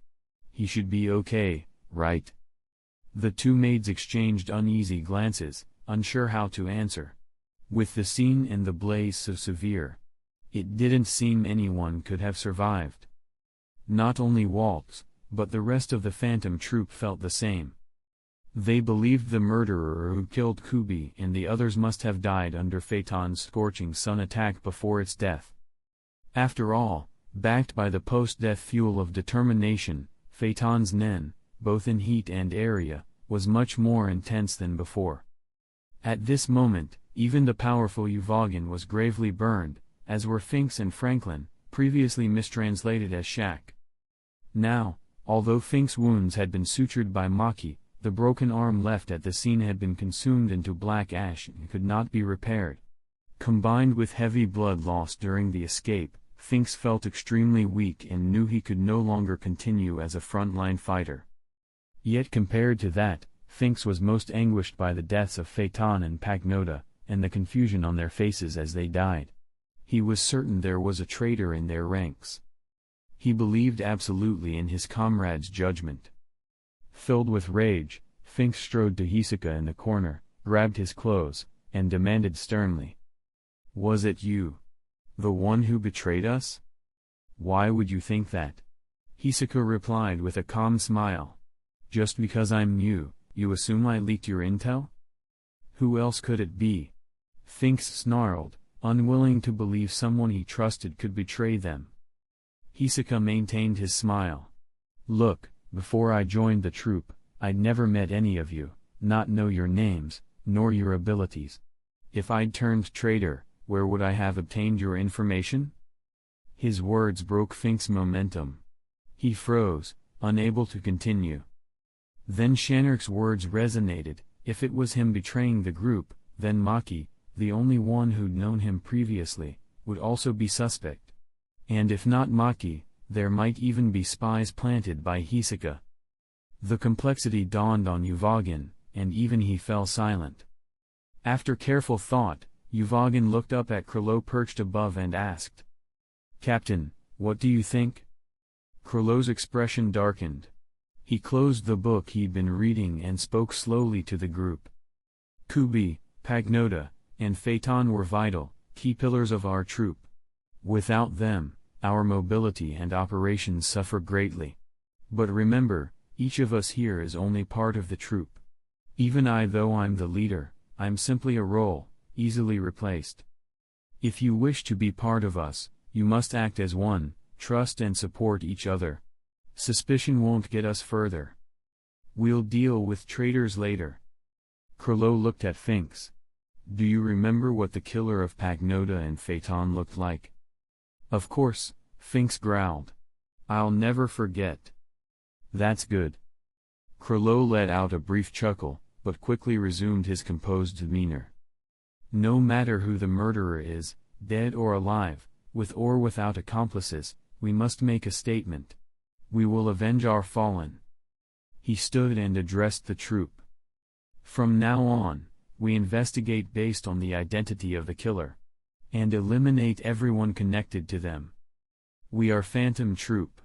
We take what we want, and kill any who stand in our way. This is our creed. Tonight, we honor our dead." Hisoka watched Krilo with interest. He felt a pang of regret at the thought of Finks dying so soon. But with their lines dead, it would be easier to approach the leader. Nightfall.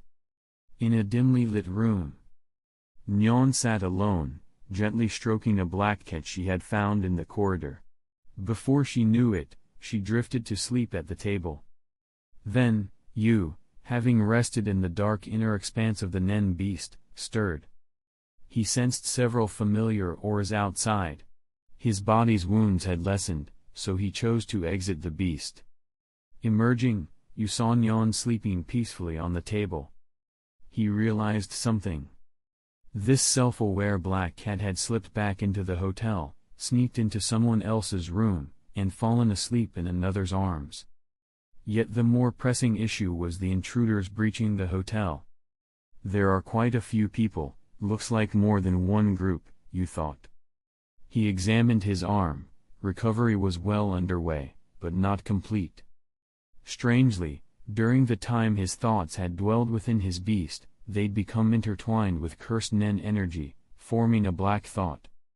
It retained its conscious qualities, and now his 6 eyes could access it at will. So long as it remained unused externally, it caused no backlash.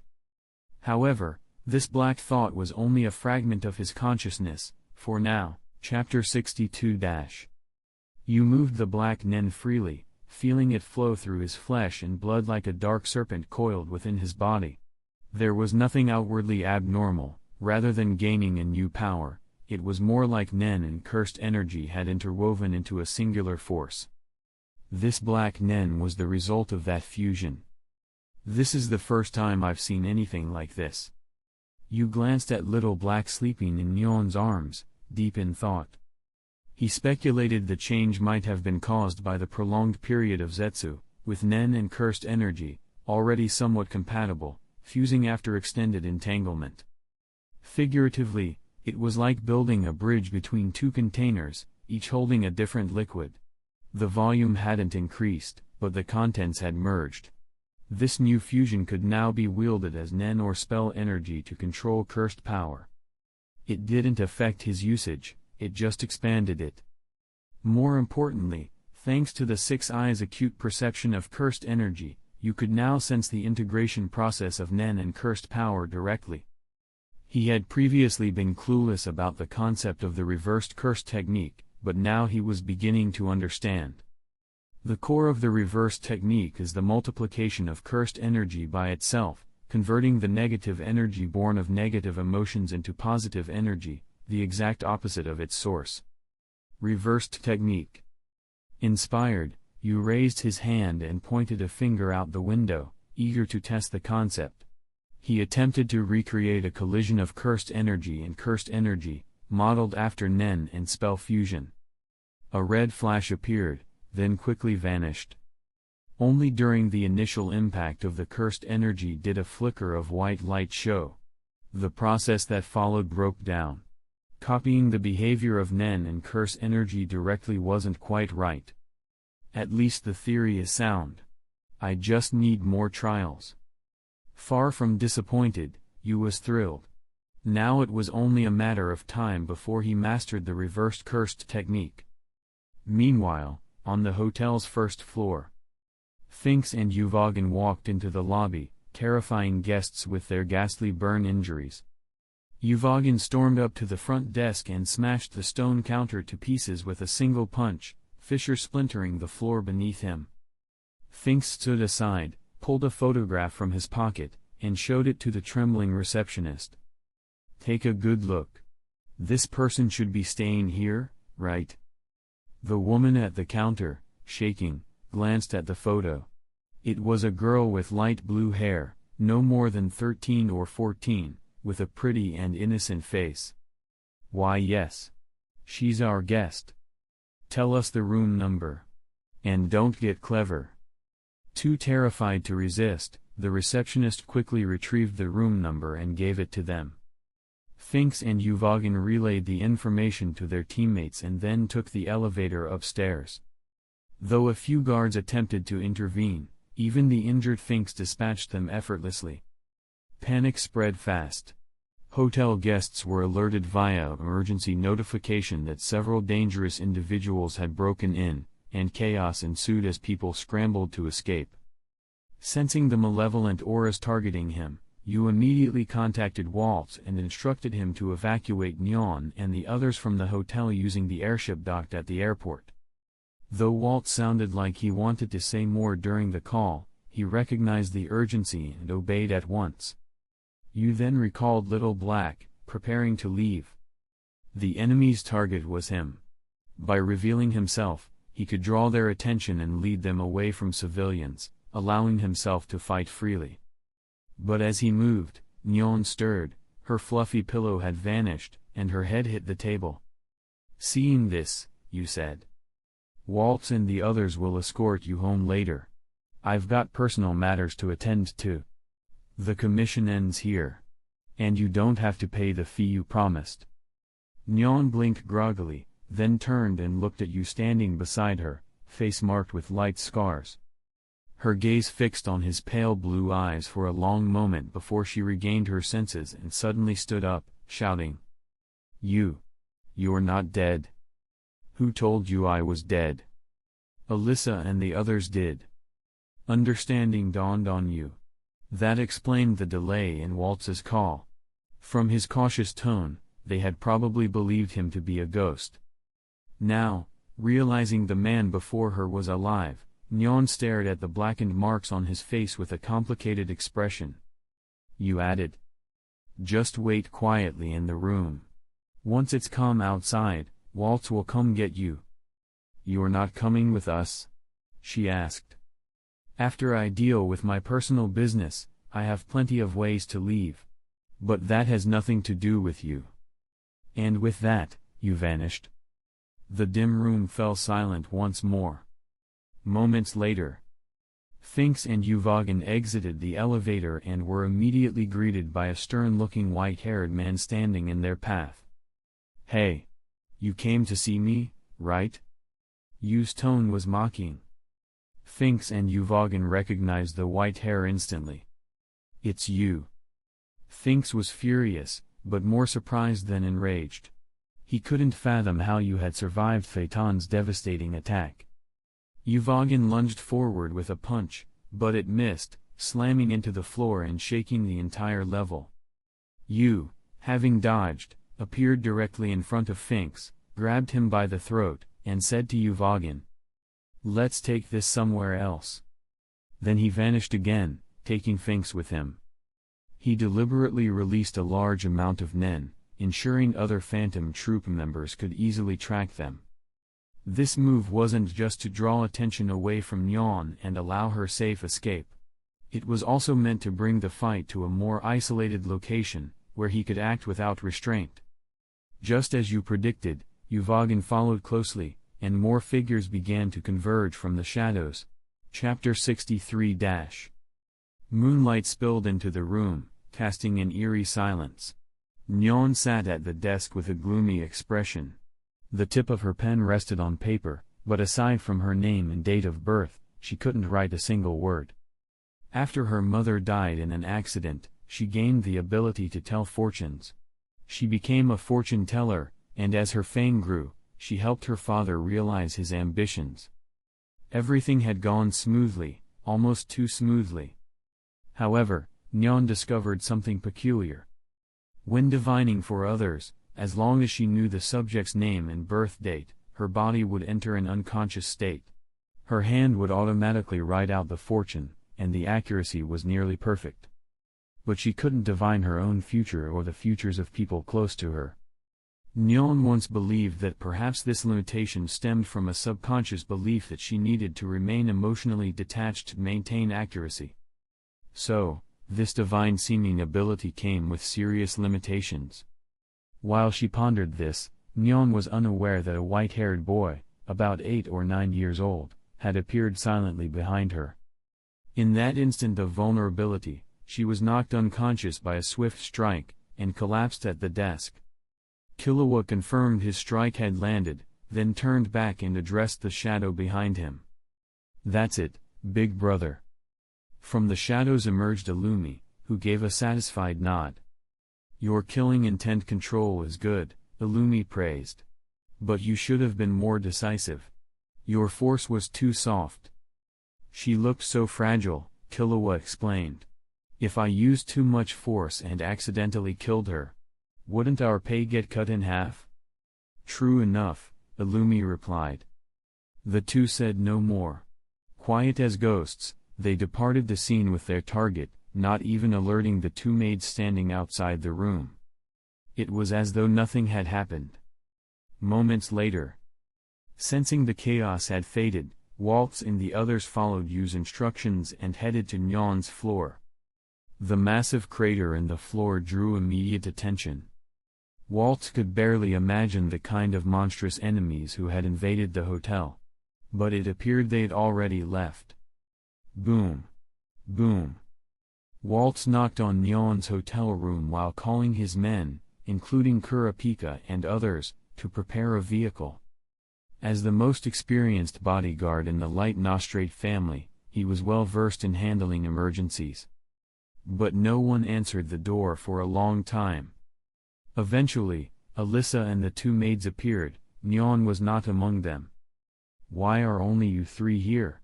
What took you so long?" Waltz was annoyed. Even if she's young, she should know how dangerous it is here. "No, miss. She's gone," Alyssa cried. "What?" Waltz pushed past them and searched every room corner by corner. Following the maid's directions, he reached Nyan's resting room. She was gone. No signs of a struggle, no damage, only the paper and pen Nyan had been using sat on the desk. "Strange. When did this happen?" Waltz muttered, frowning. It seemed she had been here just moments ago. Without wasting time, he alerted the others and ordered a full-scale search. He also notified you. "If I see her, I'll let you know. But don't bother me right now. I'm busy." You replied tersely and hung up. At the moment, Finks was unconscious, put into a trance by Yu's manipulation. Even if you suspected the Phantom Troop was behind everything, Finks was in no condition to answer questions. Carrying him, you followed a familiar aura to an abandoned skyscraper on the outskirts of the city. It was the same building where the troop had gathered before. Now, it was empty, except at the entrance, where Uvogin and a long-haired, effeminate-looking man slowly approached. Only you two? You smirked. Seems your leader is even more of a coward than I thought. Still too afraid to show his face.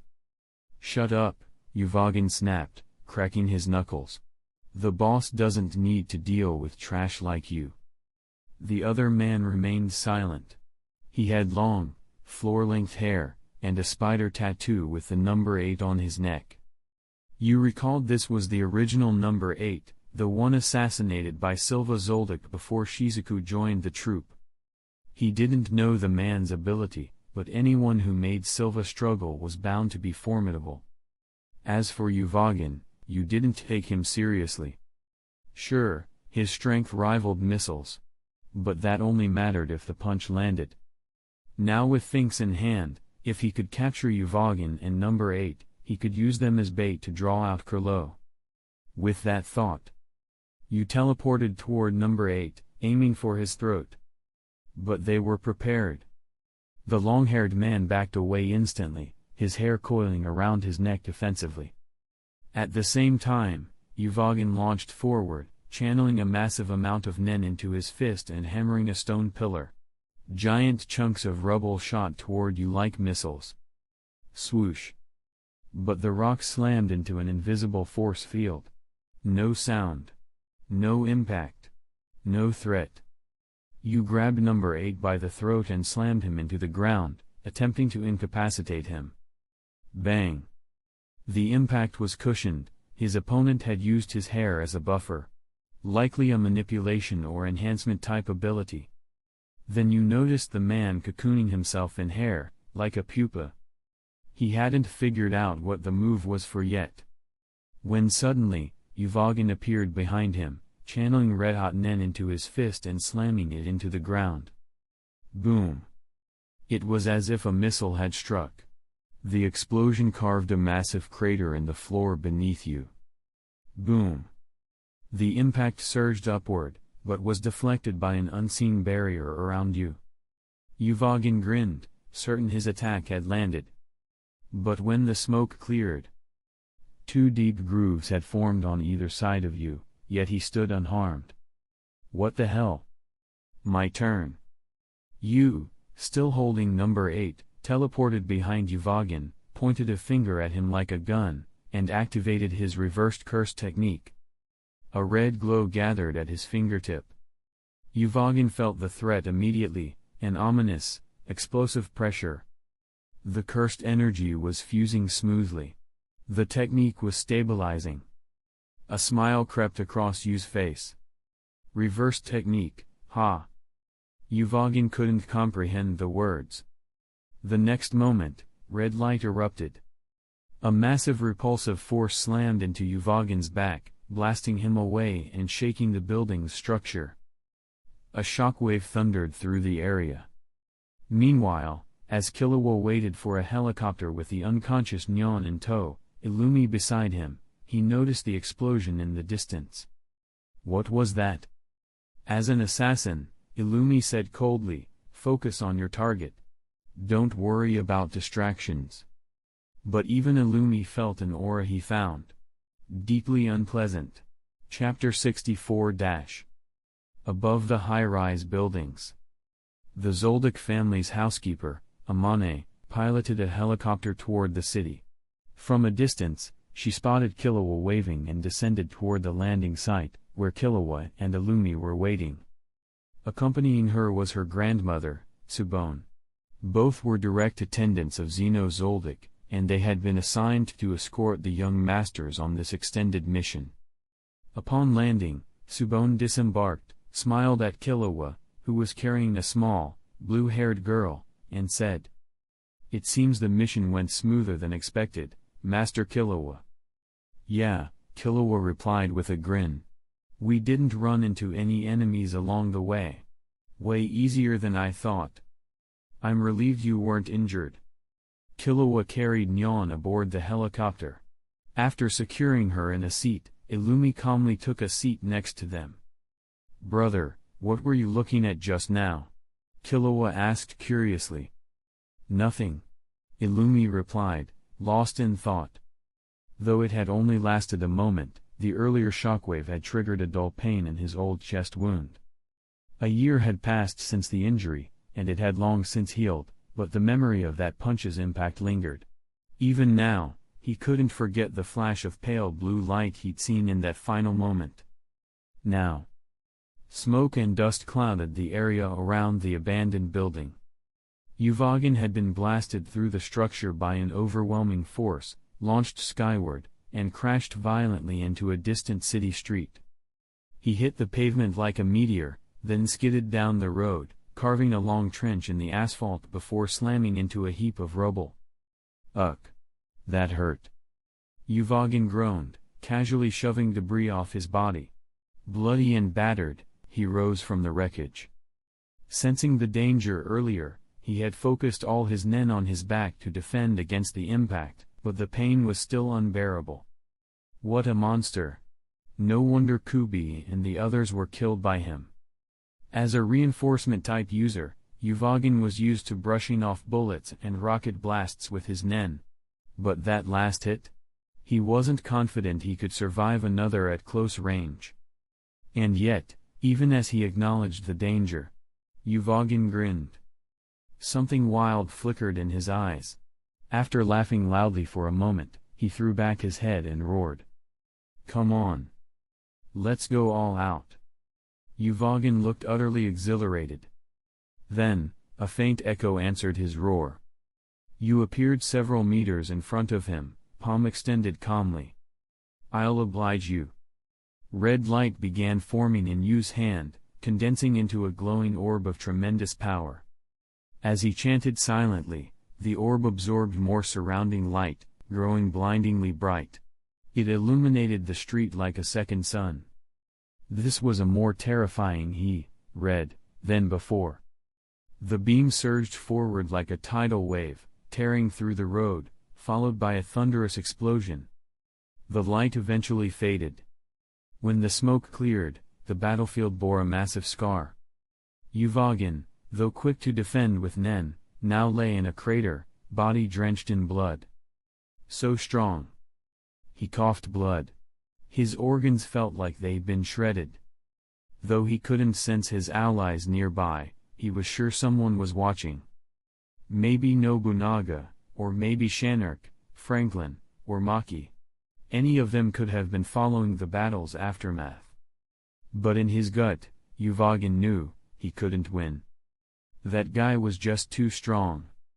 Even Uvogin's ultimate punch hadn't dented the ground beneath you. Yu approached silently. Sensing his presence, Uvogin forced himself to stand, though his body was barely holding together. In his blurry vision, Yu's pale blue eyes burned like cold fire. That last blast. That wasn't your full power, was it? Uvogin asked. I wouldn't use full power on you. TCH. Cocky bastard. Uvogin chuckled, then took another staggering step forward, throwing a punch. To you, it was just the final, defiant act of a dying man. Uvogin was close enough to strike, but his punch lacked weight. His nen was fading. The blow halted midair. Yu gazed silently at Uvogin, trapped now within his limitless ability, unable to move. It was over. The rest of the troop hadn't shown. They'd abandoned Uvogin, just like Finks and Number 8. It's time to end this. Yu raised his hand to his chest, channeling both cursed energy and the reversed positive energy into a ritual sigil. Cursed technique reversal, red. Cursed technique, blue. The opposing forces gathered at his fingertips, merging into a bright violet dot. He raised his hand toward Uvogin's chest, then flicked. Hollow technique, purple. There was no earth-shattering explosion. No dramatic noise. Not even a spark. Only silence. Uvogin blinked, and then felt all strength leave his arms. He looked down. A huge, round hole had opened in his torso. His heart and internal organs were gone. He coughed blood. The light in his eyes dimmed rapidly. He tried to speak, but no sound came. His body collapsed backward with a lifeless thud. A pool of blood spread beneath him. You stood silently, emotions unreadable. Neither triumph nor grief touched his face. He just looked up at the full moon, and said nothing for a long time. In the shadows, through his puppet, Shanark watched the entire battle unfold, watched Uvogin die, and couldn't stop his tears. He immediately relayed the news to the rest of the Phantom Troop. Krollo had told them to scatter. Nothing more. But deep down, they all knew the truth. After this, the troop might never regroup. They hadn't formally disbanded, but the spider had lost too many legs. It was, in all but name, already dead. Chapter 65 - Captain, are we just going to let this go? Nobunaga cursed aloud. In the past, he would never have questioned Krollo's judgment or orders. But now, with Uvogin dead, 4 Phantom Troop members had fallen. And with Finks and Number 8 still in the enemy's hands, their survival seemed unlikely. Nobunaga couldn't accept retreating. No. This grudge won't be forgotten. Krollo's voice was ice-cold. Though furious, he spoke with perfect clarity. Now is not the time for revenge. Then how long do we wait? Nobunaga snapped. I don't know. Maybe a few years. Maybe longer. Krollo explained calmly, if even a reinforcement type like Uvogin couldn't break through that defense, then brute force won't work. The troop has lost half its members. We're at our weakest. Our next goal is recruitment, new talents, strong and useful abilities. Until I've gathered a full group again, no one is to act without orders. We'll turn our rage into fuel. Grow our wings. Sharpen our fangs. And when we're ready, we'll tear our enemy to pieces. Krollo looked pointedly at Nobunaga, Maki, Shanark, and Franklin, the last remaining members, and added, revenge is guaranteed. But we must survive long enough to make it happen. Hearing this, the others understood his meaning and quietly left, each face heavy with gloom. In the end, only Hisoka and Krollo remained. You want to talk to me alone, huh? Krollo said, breaking the silence as he glanced at Hisoka. Of course Hisoka grinned. I only joined the troop to get close to you. I didn't think I'd get my shot so soon. His desire to fight flared. He removed his shirt, tore off the spider tattoo from his back, and declared, this way, we're no longer teammates. You're free to fight me. Let's go already. I've been waiting. But Krollo, still burning with rage, answered coldly. I'm only focused on getting revenge right now. I'm not in the mood to fight you. He stood up and turned to leave, ignoring the card Hisoka flung at his back. Just before impact, Hisoka reeled it back with his bungee gum, then sighed and forced himself to contain his excitement. Damn shame. Guess I'll have to wait till you're done with your vendetta. Elsewhere. After confirming Uvogin was truly dead, you quietly left the scene. Much later, the Kaken Kingdom's special forces arrived and quickly identified the corpse via the spider tattoo. It was a Phantom Troop member. However, they found no trace of a second person. Whoever had fought him had vanished. Learning that such a dangerous individual was loose in the city, King Nasabai ordered tighter security. The prince's guards received even stricter regulations. Midnight. You stood atop a skyscraper, looking down at the glittering cityscape. His body and mind finally felt at ease. Then his phone rang. Ding ling ling. He checked the screen. Waltz was calling.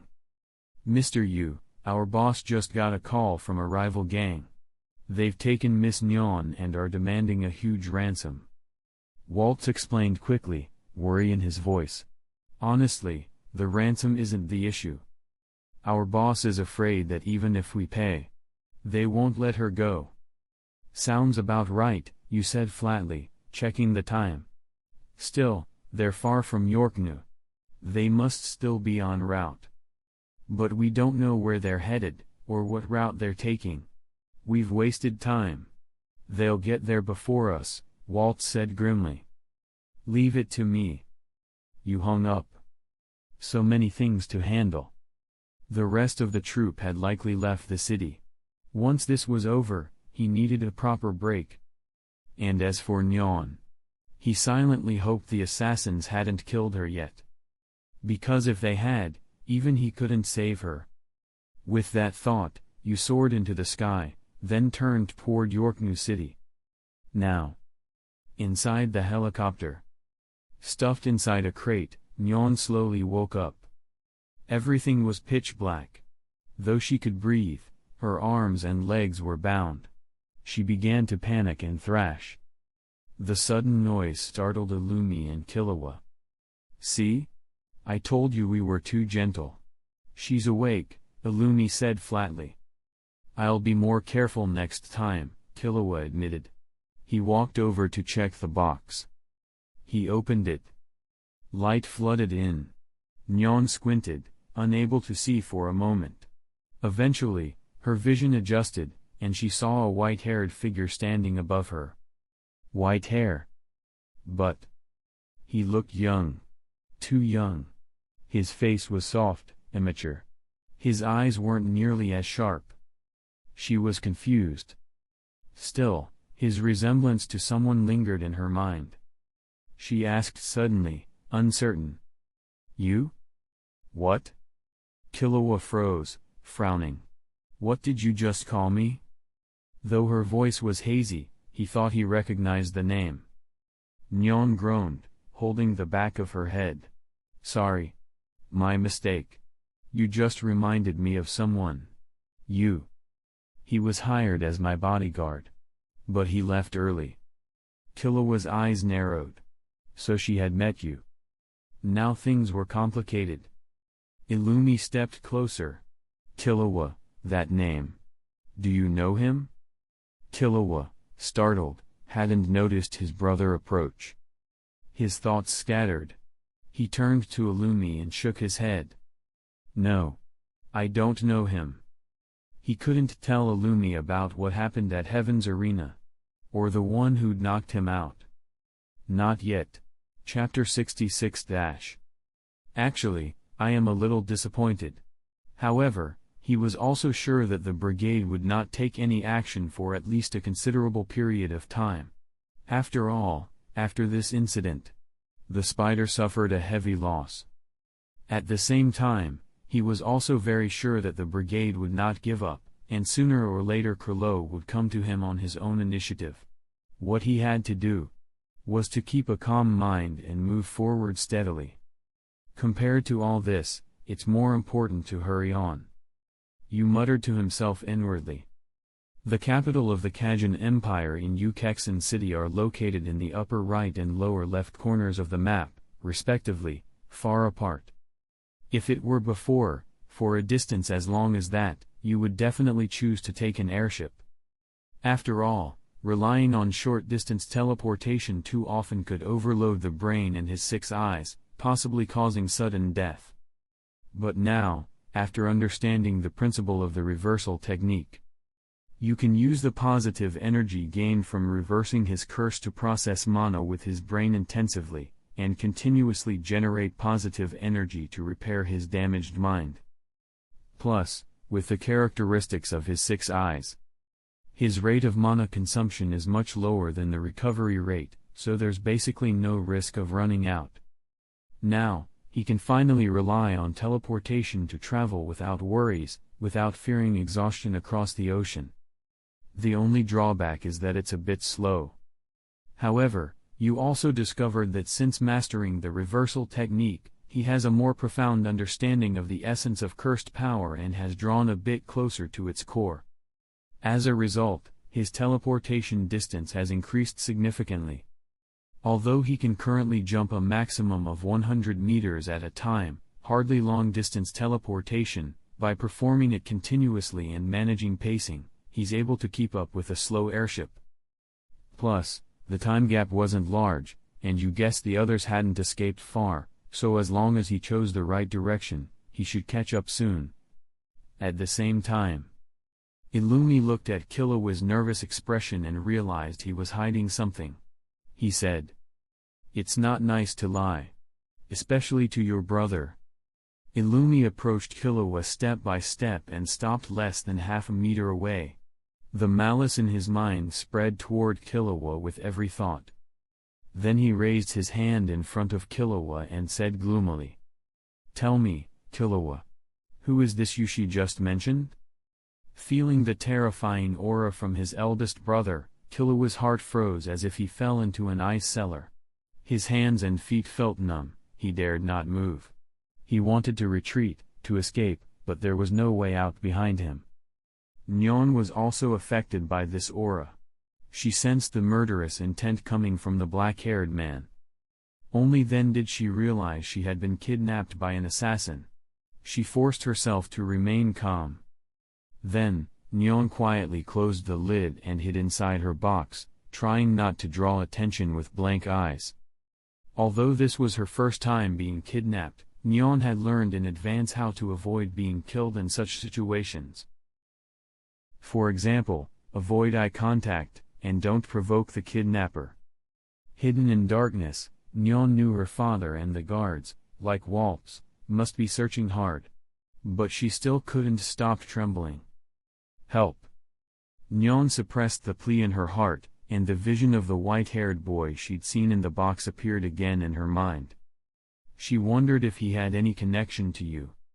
Isn't that his brother? Thinking of this, Nyan instantly felt much safer. Outside the box, Illumi spoke again. "Let me ask you once more, Killua. Who is that guy?" Faced with his elder brother's pressing, Killua knew that this issue, already buried, couldn't be avoided today. "That's the person who hurt you that day." "Oh, so it's that guy." After hearing Killua's answer, Illumi relaxed and immediately subsided his murderous aura, returning to his usual calm demeanor. He said, "Really? Why didn't you say so earlier? I thought you made friends behind my back that I didn't know about." Illumi stepped forward, rubbed Killua's head and smiled. "Don't hide anything from Big Brother in the future, Killua. Especially don't make friends. Because you're a child of the Zolik family, you were born to be an assassin. Killers don't need friends. Too much emotion just hurts your potential. Understand?" "I understand." Killua kept his head bowed. Seeing this, Illumi was satisfied. He withdrew his hand and turned away, showing no lingering anger. Illumi's reaction was much calmer than Killua expected. Though surprising, Killua felt mostly relieved. No conflict broke out. They sat back in their seats, ignoring Nyan, who'd settled quietly in her box. It seems their little performance is over. Amane and Tsubone, in the cab, had already heard the commotion from behind. They were used to it, guessed what happened, and didn't react much. Master Illumi really loves to bully Master Killua. Every time he loosens his guard, Master Killua never resists. Tsubone said calmly, "Well, it's just a minor sibling scuffle. We, the butlers, need only do our job." After Amane spoke, she turned to ask, "By the way, why didn't the head of the family allow Master Killua to learn Nen? Even we staff were told not to teach the young master privately." "Because Master Killua is special." Tsubone explained, "Even in Zoldyck family history, Killua's assassin talent ranks among the best. It isn't wise to expose a genius like him to Nen too early. He must wait until he's mature in all aspects." "That's true." Amane nodded, and the two fell silent. Half an hour later, you successfully tracked the helicopter and sensed several familiar auras aboard. Killua, Illumi, and Nyan. After a moment, Amane, focusing on piloting, suddenly felt the helicopter dragged by a strong force. Its speed began to drop. "Strange. What's wrong?" she asked, puzzled. Before they could diagnose the issue, she and Tsubone saw a white-haired figure wearing sunglasses, hands in pockets, flashing into view outside. Neither Amane nor Tsubone could understand why there was an additional person at such altitude, or how they stayed so calm in the freezing sky. But in the current critical moment, neither had time to think. After all, even a NEN user would struggle to survive a free fall from this height. Hey hunters! Short break. I am running on Steam for ideas for these. So let's just make it easy for me and keep going and pretend I'm adding a lot. Chapter 67. Amane tried her best to adjust the direction and speed of the helicopter, but she always felt the fuselage was being pulled by an inexplicable force. No matter how she controlled it, they kept veering toward the figure ahead. "Oh no, we're going to collide," Amane exclaimed anxiously. As the figure loomed closer, Tsubone immediately got up and stepped back, while Amane frowned and struggled to stabilize the helicopter. She looked at the person ahead, who wasn't dodging or avoiding, and couldn't help but wonder. Was he really going to take it head-on? Yu slowly raised his hand toward the rapidly approaching helicopter and silently amplified the number of King instances around it, relying on multidirectional gravity to decelerate it. Amane, in the cockpit, could clearly see the helicopter's sudden speed drop. But as she watched the white-haired figure get closer, she realized a collision was inevitable. She braced herself. The next moment, there was no impact. No collision at all. Instead, the helicopter hovered mysteriously, just a few meters from the white-haired man. As Amane was still trying to understand who he was, Yu teleported away from the air in front of the craft and appeared at the fuselage door. Using Kang, he forced it open and spotted Tsubone inside, along with the familiar Illumi and Killua. "Hey, long time no see, Killua." Yu greeted casually, a rare smile on his face. Then he stepped forward midair and walked into the cabin. Killua smiled awkwardly. He hadn't expected to see you again like this and didn't know how to react. He glanced at his older brother Illumi, worried that the two might fight again. Tsubone quickly stood protectively before the two young masters, especially guarding Killua. She didn't know who this white-haired man was or why he knew Killua, but based on what she'd seen, she doubted he was friendly. More importantly, his abilities were hard to read, and his strength was clearly beyond hers. If she relaxed, she'd be eliminated instantly. "Who are you? What is your purpose?" Tsubone asked with a vigilant glare. "I'm Yu. I'm just here to find someone. No need to be nervous." Yu sensed Nyan's aura was intact, so his tone remained gentle as he looked toward her location. "That girl is my client. Looks like I'm not too late. She's still alive." "You're Yu?" Illumi stood and walked up to him, asking calmly. "That's right." You could detect hostility in Illumi's dull gaze. Maybe it was because of their past encounter. Or because he greeted Killua. Or perhaps he'd disrupted Illumi's mission. Most likely, it was a combination of reasons. In any case, after thinking it through, both Illumi and Tsubone chose not to start a fight with him. It was the smart decision. At that moment, after confirming the helicopter had fully stopped midair, Amane also stepped out of the cockpit. Seeing that the intruder was the same man who had intercepted them, she, like Tsubone, remained alert and ready to act. You ignored their thoughts and went to the back of the cabin to check on Nyan's condition. He approached the box containing Nyan, squatted down, and raised the half-closed lid. Inside, Nyan lay still, as if she'd just napped. Tears lingered at the corners of her eyes. Her eyes were shut, half asleep and half awake. As light entered, she stirred and rose groggily. Seeing a figure crouched beside her, she instinctively covered her head and whispered, "Don't kill me. It's me." Yu's voice carried a touch of helplessness. Hearing this, Nyan looked up and stared carefully for a few seconds. Once she realized it wasn't her captor but Yu, her eyes welled up. The next second, she sprang toward him. But a hand stopped her gently at the forehead, keeping her at bay. "I just finished my work, and Waltz and the others asked me to find you. Since you're safe, get out of the box. I promised to take you back." Yu explained calmly, then withdrew his hand, stood up, and asked, "Need my help?" "No need." Nyan shook her head. Thinking about her situation, she grew quieter than usual. Then, Subone and the others saw Yu leading Nyan toward the wide-open hatch. Throughout the process, Yu's posture was full of exploitable openings. Hands in pockets, back turned to the enemy, glancing at his phone, making a call. To Amane, there were hundreds of flaws that would normally invite an assassination strike. But the hovering helicopter was likely held aloft by usability. She regretted not being able to exploit such a vulnerable opponent. Even Illumi once thought the same way, imagining he could take you down with a single blow. Unfortunately, the price he paid back then was tragically high. Illumi still remembered.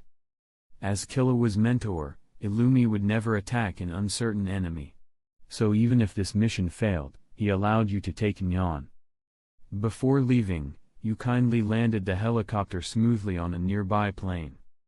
Only after confirming you had departed did Amane ask Subone, "Who was that guy?" "He seems to know Master Killua. And Master Illumi too. Anyway, he doesn't seem hostile to us," Subone replied casually. Illumi offered no explanation. But he began to worry about his mission. After all, he was the most outstanding assassin of the Zolik family's younger generation, with a 100% completion rate. In recent years, he'd surpassed even his father and grandfather in completed contracts, and his client base kept expanding. So if he failed now, the damage to his reputation and career would be immense. Like lower commission fees, for instance. This is troubling. Illumi muttered, his face calm, hiding any anxiety. Now that the target had been taken, reclaiming her was unrealistic. However, Illumi quickly thought of an alternative. He turned his gaze toward Killua, Subone, and the others nearby.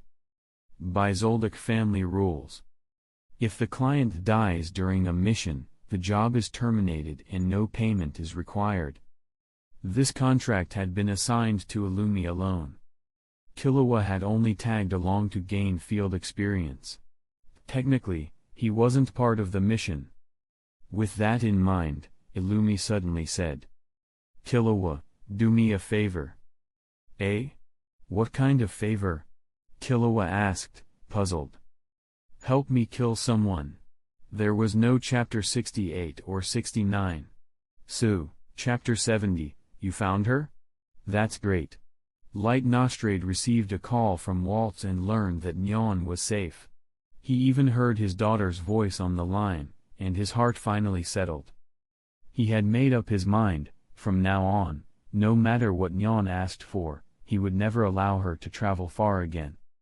It was said that this time the enemy had even hired an assassin from the Zoldyck family. If it hadn't been for that white-haired hunter, Nyan might never have returned.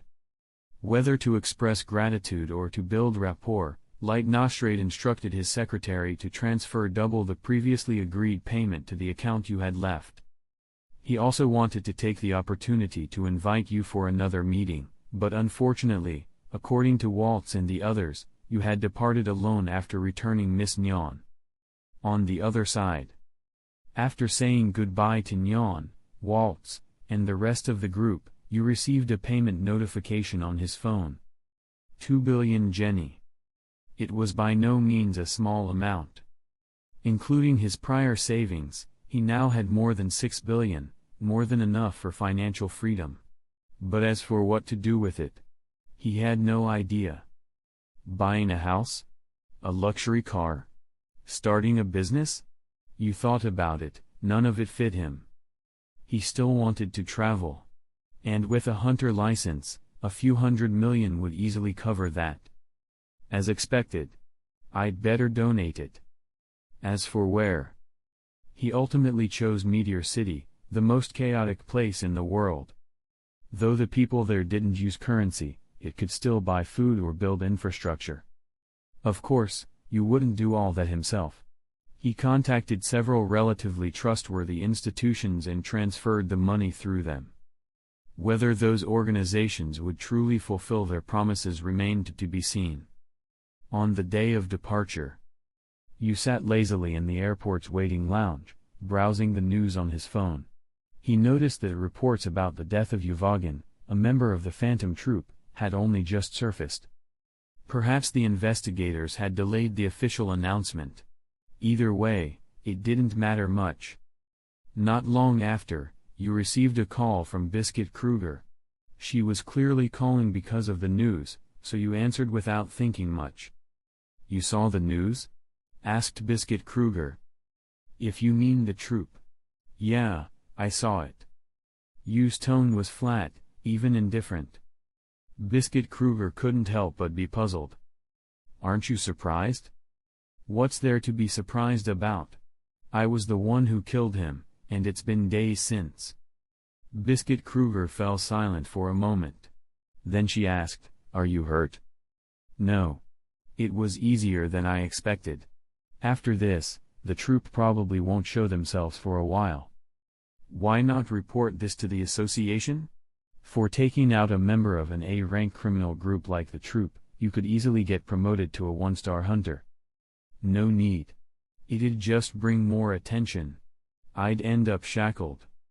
Hearing this, Biscuit Kruger agreed somewhat.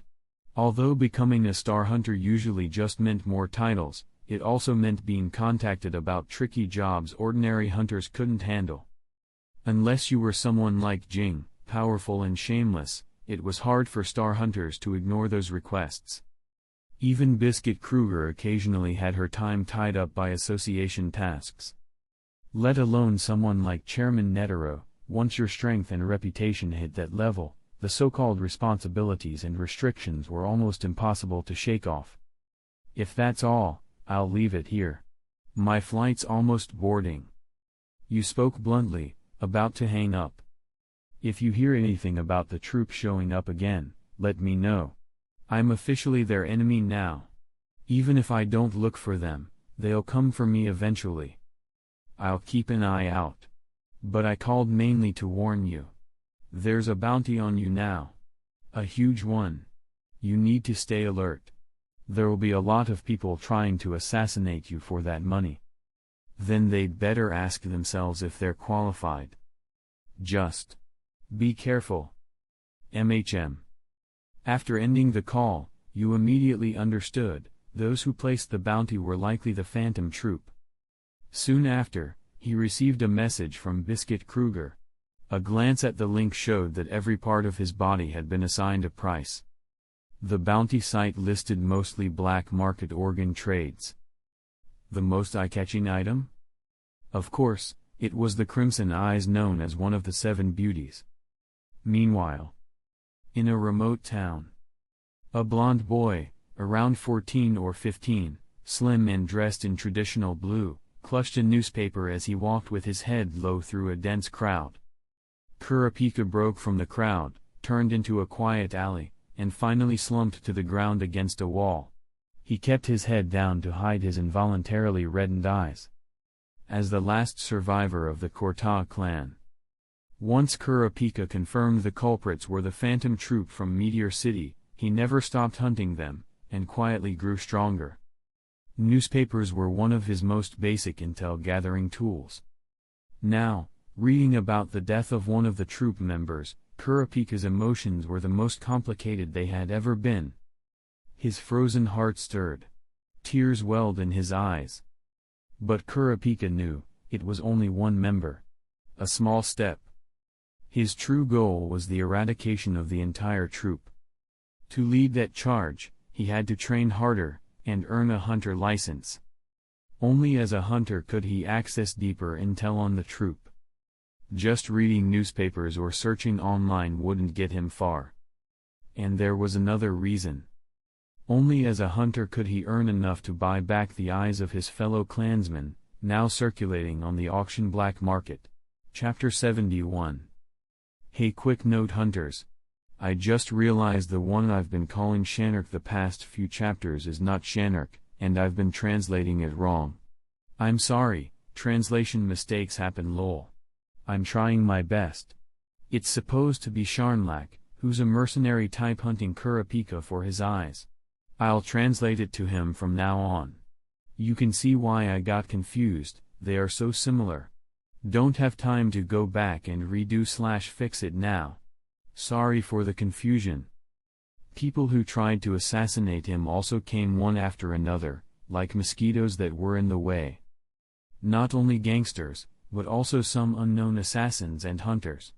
As for completely ordinary people, basically none.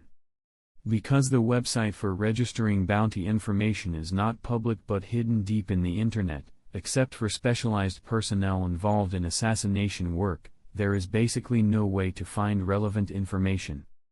In the first few days, Yu was annoyed after successively dealing with several gangsters from unknown groups, so he contacted Light Nostrade. After a brief communication, the Nostrade family began to contact other gang forces. Ever since the leader of the rival gang that commissioned the Zoldyck family was assassinated, the Nostrade family's development in York New City has become increasingly smooth, and they even got close to one of the 10 old men. So now, the Nostrade family's status in the gang has skyrocketed, and in the eyes of outsiders, it is only a matter of time before they become one of the 10 old men. Relying on this relationship. After a few days, the number of assassins coming from the gangs decreased a lot, and a considerable number of gangs chose to support and help you, and cooperate with the investigation of the bounty seeker behind the scenes. After all, even without the leadership of the Nostrade family, Yu has accumulated a lot of connections and popularity in the gang, and many people are his fans, so the problem is easy to deal with. After the gang reached an agreement, only scattered hunters and assassins were left. The number of people dropped drastically, and it became easier to deal with them. However, this also made Yu feel more and more that it was necessary to train a group of professional talents for himself to help him deal with some trivial matters. After all, even if he had the power of teleportation, and might be able to rush from the west to the east of the continent in an instant in the future, he couldn't handle everything by himself. And Yu roughly set 2 requirements for his team. The first is character, the second is potential. Searching for talents will also be an important purpose of the journey besides enjoying the scenery. 1 month later. During the journey, Yu heard news about the survivors of the Kortad tribe and came to a city called Boldak. It is hot here all day long, but it produces a wide variety of exotic fruits, and its fruit wines and juices are world famous, so it attracts a large number of tourists and vendors from all over the world. The flow of people was even denser than he had imagined. It was noon that day. Yu was wearing a well-fitting casual suit and sunglasses, and according to the information he had collected, he walked into a remote bar in the corner of the city. Here, he found Sharnlak, whom he hadn't seen for a long time. It's been more than a year since I last saw him, but this guy hasn't changed much.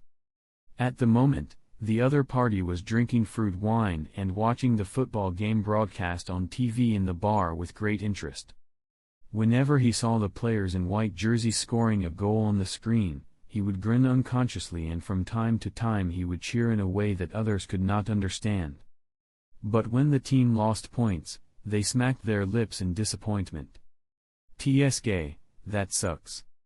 Listening to the chatter of several drinkers in the bar, it seemed that this guy had spent a lot of money. It seems like you're having an easy time. You came to Sharnlak's side, found an empty seat and sat down, then asked, "Are you not planning on going back?" Hearing Yu's question, Sharnlak looked lazy and said, "As long as I can kill time. It doesn't matter where I stay. We're all alone anyway." After saying that, Sharnlak picked up the glass and took a sip of wine, then continued after a while. "Here, I can't sense any Nen around me. There are no cursed spirits. Apart from you. I can't see the annoying magicians of the Zenin family. It seems that all the annoying things no longer exist. When I run out of money, or get bored of staying here someday, I'll probably want to go back. Yeah. You responded in a low voice, his tone cold. He knew that the current Sharnlak was actually just a puppet that copied the original's memory and part of his abilities, and was not a true reincarnation of the original. So in a sense, the other party is already an individual independent of the entity. Once dead, you are dead. Everything that has happened here and the memories will also disappear. Sharnlak has probably thought of this a long time ago, but how to choose depends on his own wishes. After all, as a puppet, immortality is a thing. Considering Sharnlak's personality, probably not willing. What are your plans for the future? You looked up at the TV above and said calmly, if you can't make money with this kind of thing, you will lose it all sooner or later. If you don't find something to do, your money will run out soon. Sharnlak said, oh, that kind of thing doesn't matter. For me, as long as I'm paid, I'll do anything. I'll definitely not starve to death. Of course, I usually give priority to jobs that pay well and don't require much effort.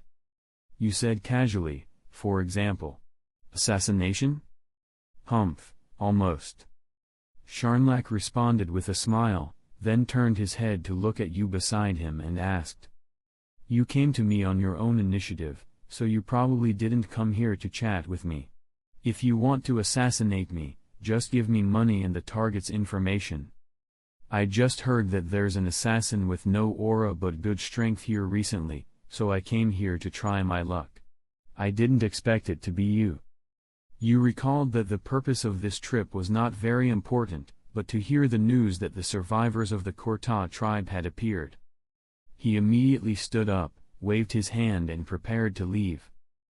I hope I'll have the chance to see you next time. I don't want to see you again, because the smell of you always reminds me of bad things, Sharnlak teased. After you left, Sharnlak came to his senses and continued watching the game. After finally sending the other party away, his cell phone rang and he received information from the other end of the line. We just found the target, but that guy was quite agile and he ran away when we weren't paying attention. What are the characteristics? Sharnlak asked. Blonde hair, about 14 years old, eyes turn red when he gets excited. According to the information, he is confirmed to be a survivor of the Korta tribe. Anything else you want to say? Don't hurt your head, especially your eyes. Clear. Sharnlak hung up the phone, drank the wine in the glass, then stood up and walked out of the pub. Before he even went out, a wave of heat hit him in the face. Feeling the hot weather outside, Sharnlak couldn't help but complain in his heart. He raised his hands to cover his eyes, and then walked into the shadows. The fruit wine does taste good though. But if it weren't for a rare big order, there was no way he would have come to such a hot place. After all, there is no air conditioning.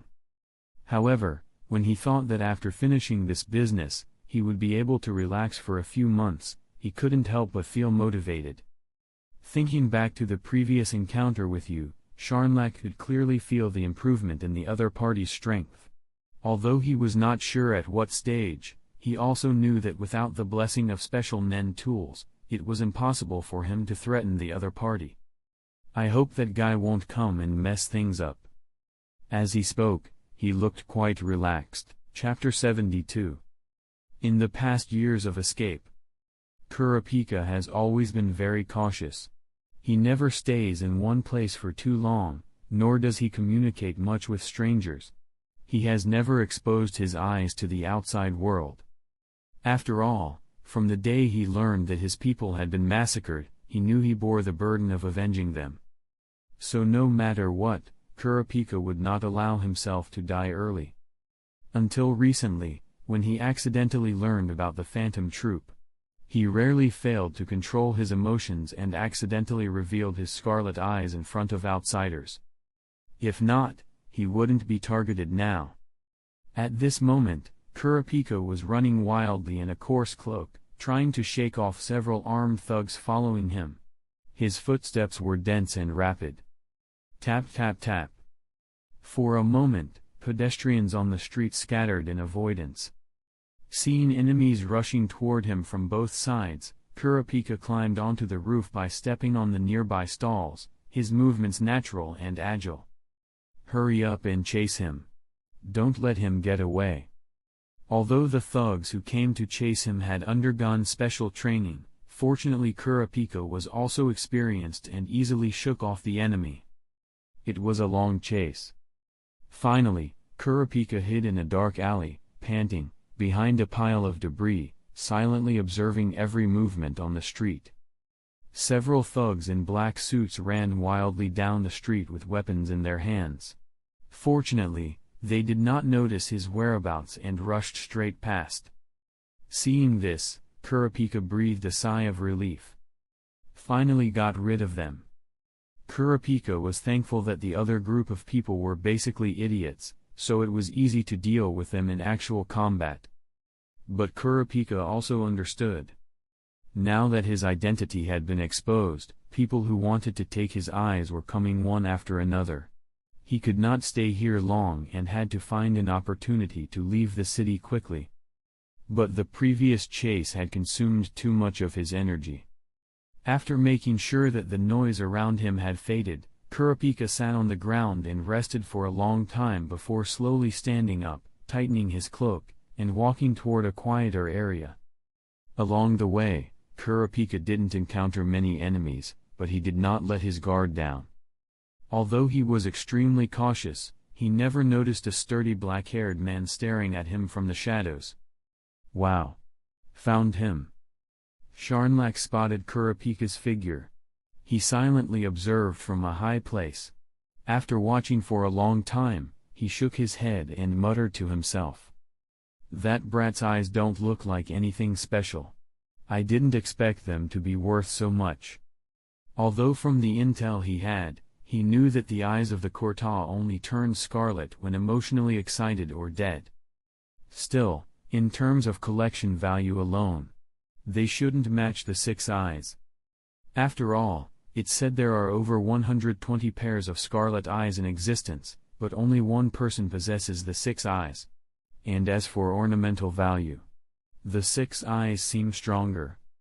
Of course, Sharnlak himself didn't share such twisted hobbies.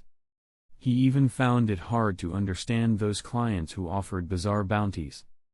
Anyway, as long as the money is good, that's enough. He smiled, not thinking any further.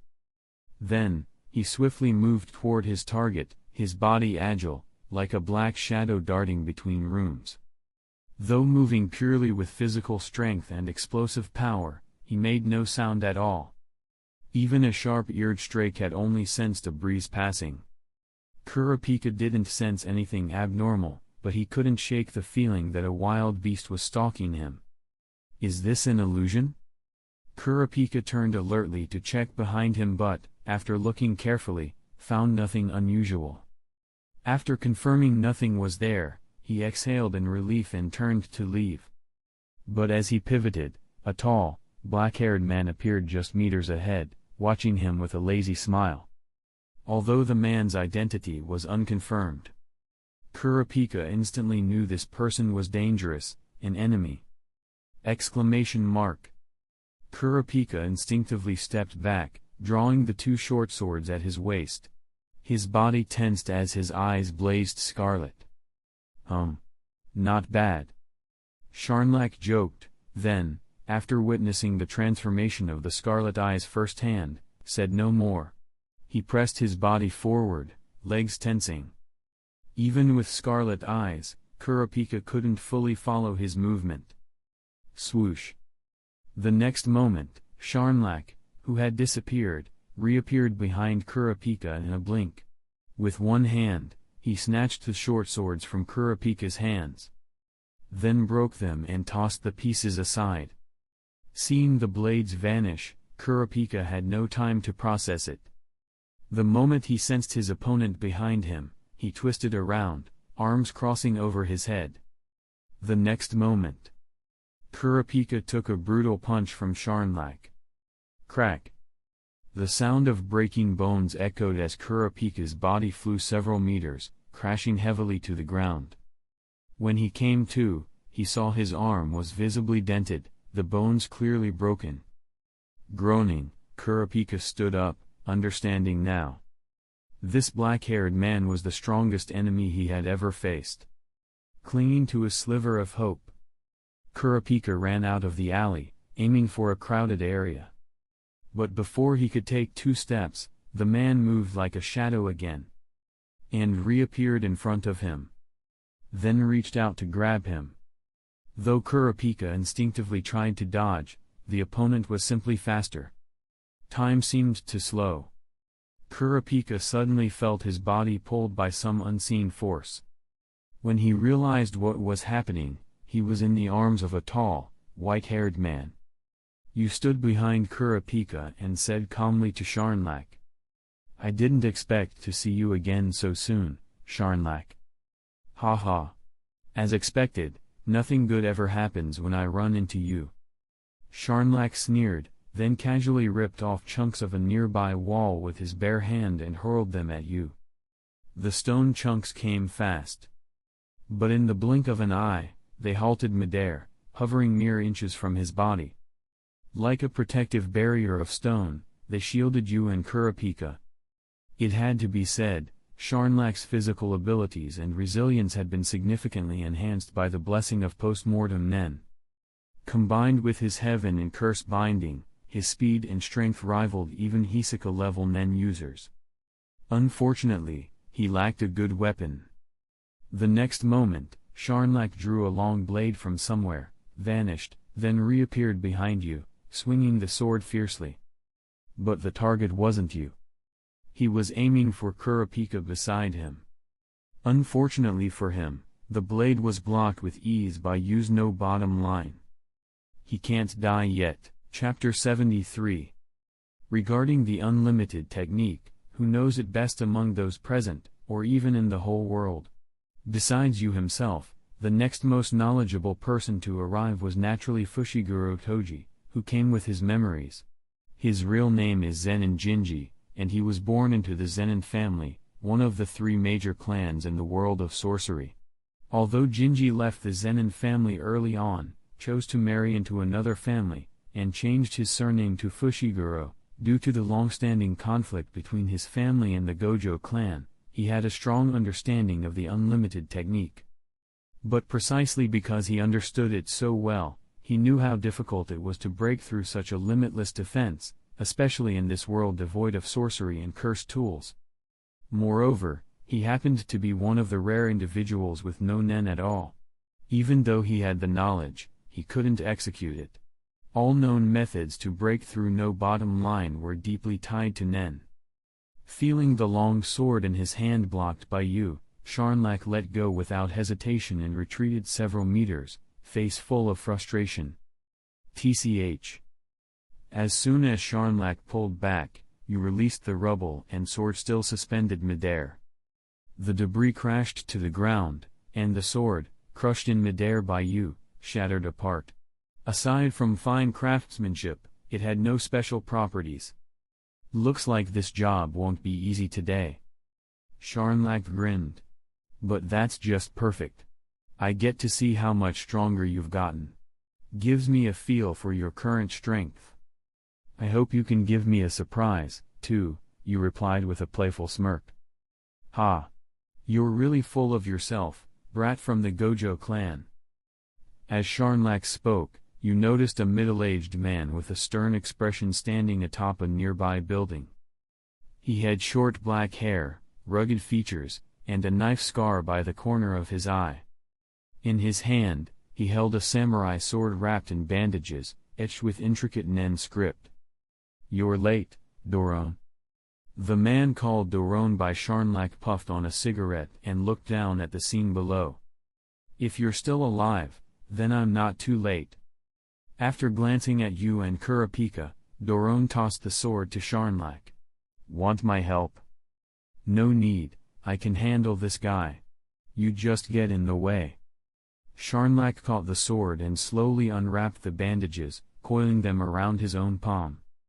The revealed blade was pitch black, adorned with dense circular patterns the size of eyeballs. Upon closer inspection, each circle was a grotesque, blurry human face with indistinct features. Now unsealed, the blade exuded a massive wave of aura that enveloped Sharnlak's body. "What a sinister aura," Kurapika muttered. Though he hadn't yet formally learned about Nen, something about the black blade sent a chill down his spine. But when he glanced at the white-haired man beside him, he looked calm and unbothered, completely unaffected. Next moment, before Kurapika could react, Sharnlak lunged forward with the black blade in hand. His movements were far faster than before. In a blink, he flashed in front of you, swung a horizontal slash from a distance, and released a wave of Nen. The slash missed you, but tore through the surrounding walls, leaving deep black-edged gashes that slowly absorbed the surrounding life energy from you and Kurapika. "Incredible." You smiled, intrigued. Though he could resist the blade's drain effect, Kurapika couldn't. So he instantly teleported with Kurapika to the top of a tall building. But Sharnlak, empowered by the blade's Nen, leapt into the air after them with enhanced speed and strength. As he swung down, you raised a hand and effortlessly dispersed the slash into formless Nen. The two clashed rapidly, almost every second, dashing across rooftops and carving deep cuts into buildings along their path. Shua shua. Their attacks echoed loudly. Even from afar, Doron could hear the fierce gusts created by Sharnlak's swings. Watching you flash about effortlessly, Doron muttered to himself. What a monster! To fight Sharnlak to this extent. That cursed blade had claimed tens of thousands of lives. It devoured Nen to empower itself, and could potentially grow indefinitely. But its cost was steep. The first to be devoured were often the users. Those without special resistance couldn't wield it for long. Ordinary people couldn't survive even a few days in its sealed state. Only those with unique physiques or no life energy could use it safely, gaining immense power in return. That's why Doron admired you so much, and why Sharnlak had refused help. After minutes of combat, you began to understand the blade's mechanics, and the boost in Sharnlak's power. Yet, even as a human puppet, Sharnlak couldn't maintain this level long. Each swing left black burns on his body from the feedback. But he didn't care. As the fight continued, his movements grew fiercer and faster, clearly enjoying the thrill. Smiling, he rushed you again, this time gripping the blade in both hands. He spun and slashed ferociously. Boom! A wall behind you, over a street away, cracked open with a deafening bang. Floating midair, you calmly gathered power at his fingertip. A red glowing sphere formed. Reverse technique, ha! The beam exploded forward, striking Sharnlak midair and launching him 100 meters into a rooftop, leaving a crater of dust and debris. But from the pit, Sharnlak stood up quickly, sword still in hand. He grinned sincerely at you.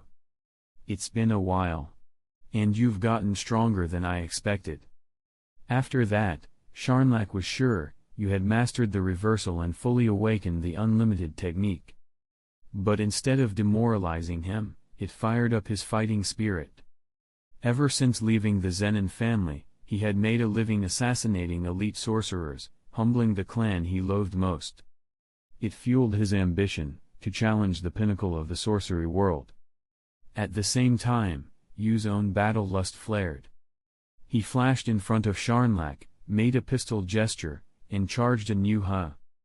The blast surged forward. But Sharnlak chose to meet it head-on, swinging his blade with force. The two attacks collided with tremendous force. Neither cancelled out the other. The impact flung Sharnlak backward, deep gouges scraping from under his feet. He braced briefly, but was eventually knocked flying again. The follow-up blade slash grazed you, but his no bottom line barrier absorbed the energy. Rippling nen burst outward in all directions. Cracks split the ground behind you, wind howled, and smoke engulfed the battlefield. When the chaos settled, only the ground beneath you and Kurapika remained undamaged. Doron, having arrived late, surveyed the devastation. He knew that even Sharnlak, wielding that sword, had been overwhelmed. Not a single scratch marred you. Logically, it was time to retreat. You also noticed something.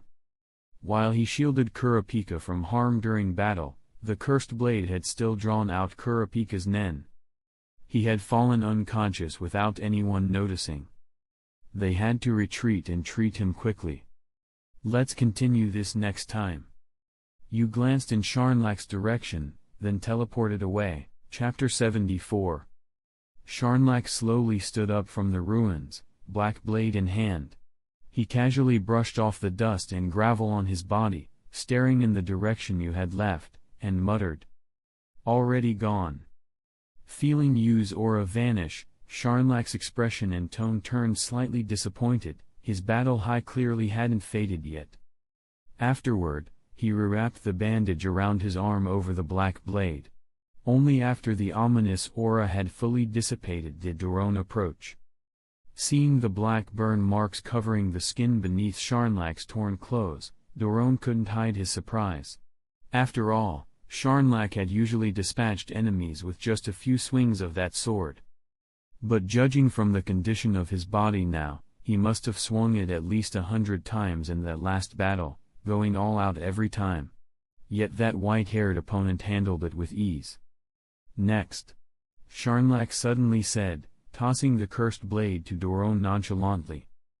Doron caught the demon blade with a frown and said, "Using it like that, even you won't be able to hold out much longer. Be more careful next time." "PSSH, I know that much. Don't need you lecturing me." Sharnlak scoffed, then added with a grin, "And you really think I could afford to hold back against that guy?" "Not afraid of dying?" Doron asked. "If I were scared of dying, I'd have run already," Sharnlak replied, turning to face him. "You think I'm that kind of guy?" Hearing that, Doron smiled. Fair enough.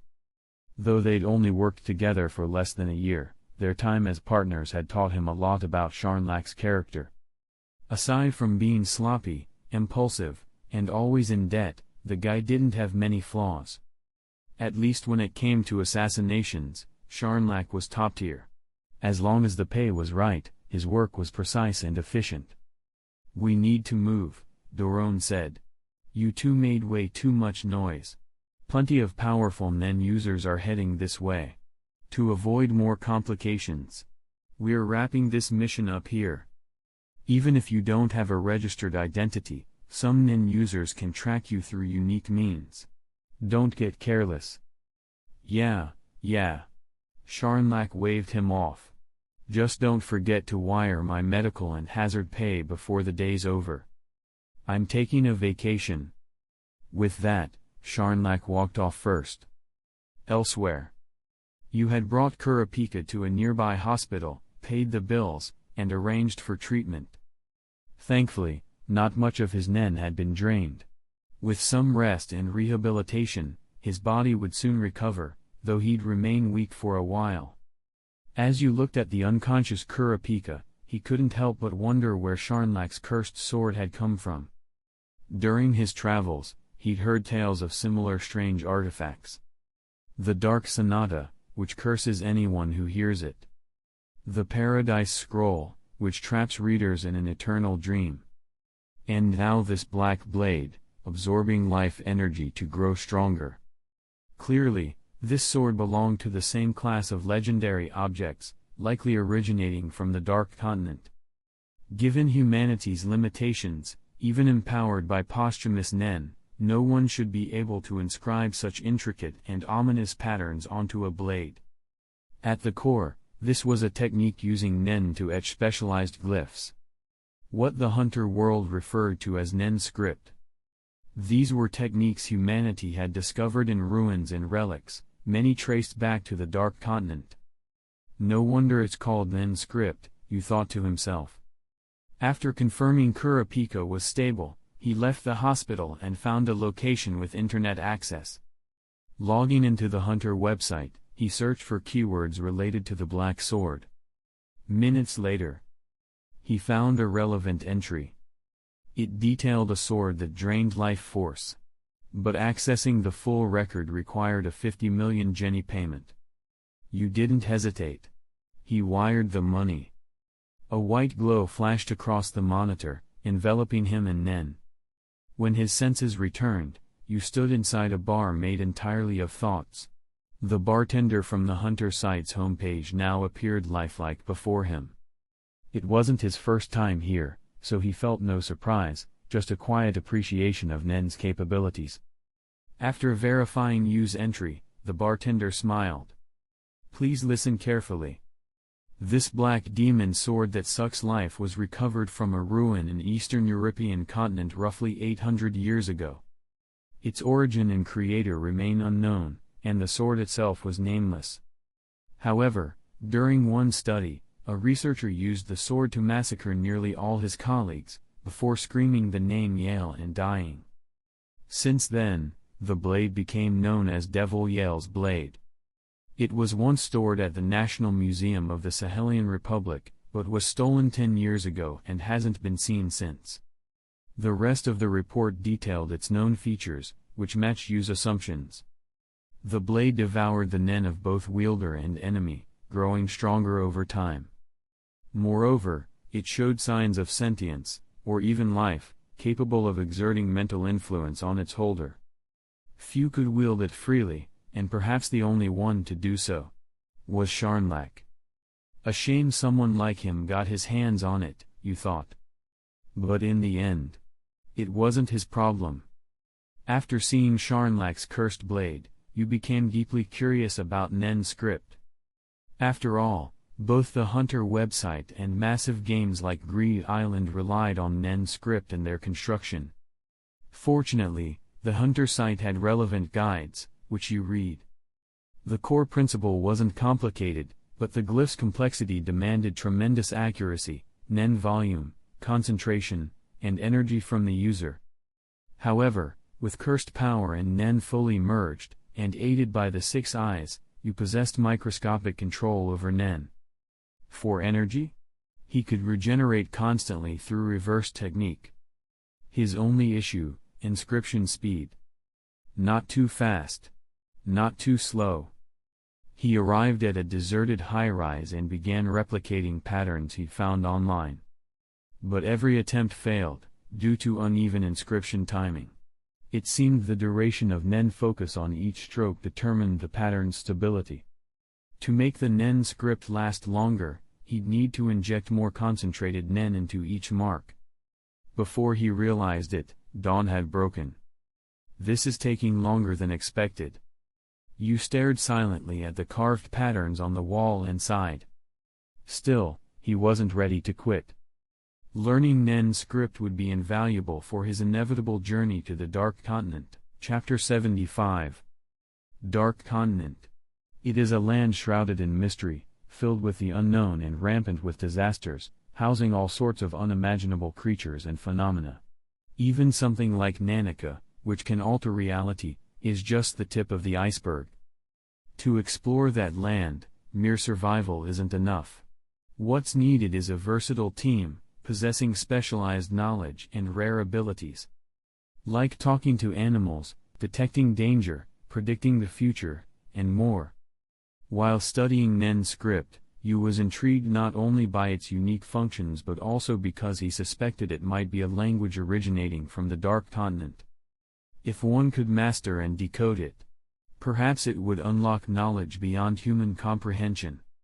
After a night of experimentation, Yu became convinced he was a genius when it came to Nen script. As of today, Yu believed no one surpassed him in terms of raw aura or precision in Nen control. Unfortunately, perhaps due to the complexity of Nen script and its high execution demands, available information on the Hunter website was scarce. Most of it was buried in ancient relics or tied to obscure texts, difficult to track down piece by piece. The best route was to consult a professor or hunter specializing in Nen script. Although technically Nen script masters aren't as rare as exorcists, I don't recall any licensed hunters specializing in its application. Except maybe Ethan Knight. You muttered to himself, then decided to contact Biscuit Kruger. Even though it was early morning, the call connected quickly. Strange that you would call me on your own initiative. On the other end, Biscuit Kruger was in pajamas, applying a facial mask as part of her morning beauty routine. Knowing you, she figured he wouldn't call unless it was important, so she answered immediately. How much do you know about Nen script? You asked directly. Nen script? Biscuit blinked, visualizing the intricate twisted glyphs, then nodded in understanding. Oh, that. I didn't expect you to be into this sort of thing. Well, I came across something interesting recently and got curious. But judging from your tone, do you have a problem with that? No, not at all. It's just most people I know who study that kind of stuff are older scholars or text-obsessed hunters. But, you came to the right person, she added with pride. While I haven't delved into Nen script myself, I know several hunters who do specialize in it. As a 2-star gem hunter, Biscuit had explored countless ancient ruins and hidden sanctuaries around the world. Given her experience and reputation, she'd encountered nearly every kind of hunter, including those who focused on ancient texts, Nen script, and occult relics. After all, with only a few hundred licensed hunters, people were bound to cross paths often. Over time, even those with little in common exchanged contact info, at least professionally. Except for one. Jing Freaks. Though reluctant to admit it, Biscuit knew he was one of the most brilliant minds in relics, scripts, and bizarre artifacts. Thinking of this, Biscuit said. The one who studied Nen script the most is probably the 2-star ruins hunter, Jing Freaks. He keeps a low profile, but he's the top expert I know. She sighed. But I hate that guy's personality, so I've never gotten close. And even his friends say he's hard to get in touch with. Total flake. After all, this was a man who couldn't even be bothered to call his own son. You completely agreed. If Chairman Netero hadn't died during the Chimera Ant incident, Jing would probably still be buried in ruins somewhere, and wouldn't have shown up for years. Besides Jing, there's Payu. I actually get along with her pretty well. If you have questions, I can ask her for you. My only fee is... You knew exactly what she was getting at. He cut in. Tell me what type of gem you want. I'll keep an eye out on future expeditions. If I don't find an exact match, I'll get something similar, top quality guaranteed. Hee, you really do get me. Biscuit grinned. Alright then, it's a deal. I'm currently looking for an emerald green gemstone. Shape and size don't matter, as long as the clarity's excellent. You nodded. Agreed. What I need is the most complete information and theory on Nen script. Payment terms will be up to her. He paused, then added. Also, please help me investigate the markings on that cursed sword, Devil Yell's blade. It's fine if there's no intel. No problem. Biscuit replied. The call ended. You slipped the phone back in his pocket, looked up at the pale sky, and figured Kurapika must be awake by now. He teleported toward the hospital. Meanwhile, Biscuit quickly pulled up Payu's number and called.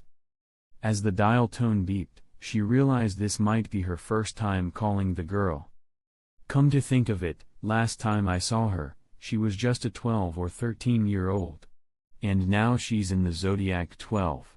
Time flies. She sighed. The new generation of hunters really was growing frighteningly fast. After a few rings, the line connected, and a groggy voice answered. Hello? It's me. Payu. What do you need? She sounded half asleep, clearly not a morning person. Most likely still curled under her covers. "It's me, Biscuit Kruger. Late night studying? You sound exhausted," Biscuit teased. "Yeah. Something like that. I've been researching these ruins lately. Haven't had time to rest at all." Caillou sighed. "That sounds rough. I actually called because someone asked me about Nen script this morning. Thought of you right away." "Nen script? Wow. Not many people are into that." Caillou asked, "Who's asking?" "There's a newcomer I have high hopes for. His name is Yu, his skills are impressive." "A newbie? If he just wants data, that's fine, as long as he pays. But if you want help beyond that, I can't, I'm swamped." Caillou didn't say no outright. She rarely met people genuinely interested in Nen script. It was a pity he was a rookie. Even if he had genuine interest, he might give up after scratching the surface. Still, as long as he wasn't someone who'd steal her research, she didn't mind helping a bit. "What's he planning to use Nen script for?" Caillou asked. "Not sure, but you don't have to worry about his character. He's not the kind who only chases fame or fortune." Biscuit's tone was firm. Given her rank, her reputation, and her mentorship under Netero, her judgment carried weight.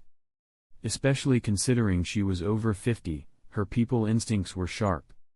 Hearing that, Caillou relented. "All right. I'll send you my location. Tell him to come within a month, and have payment ready. I'll also prepare the materials."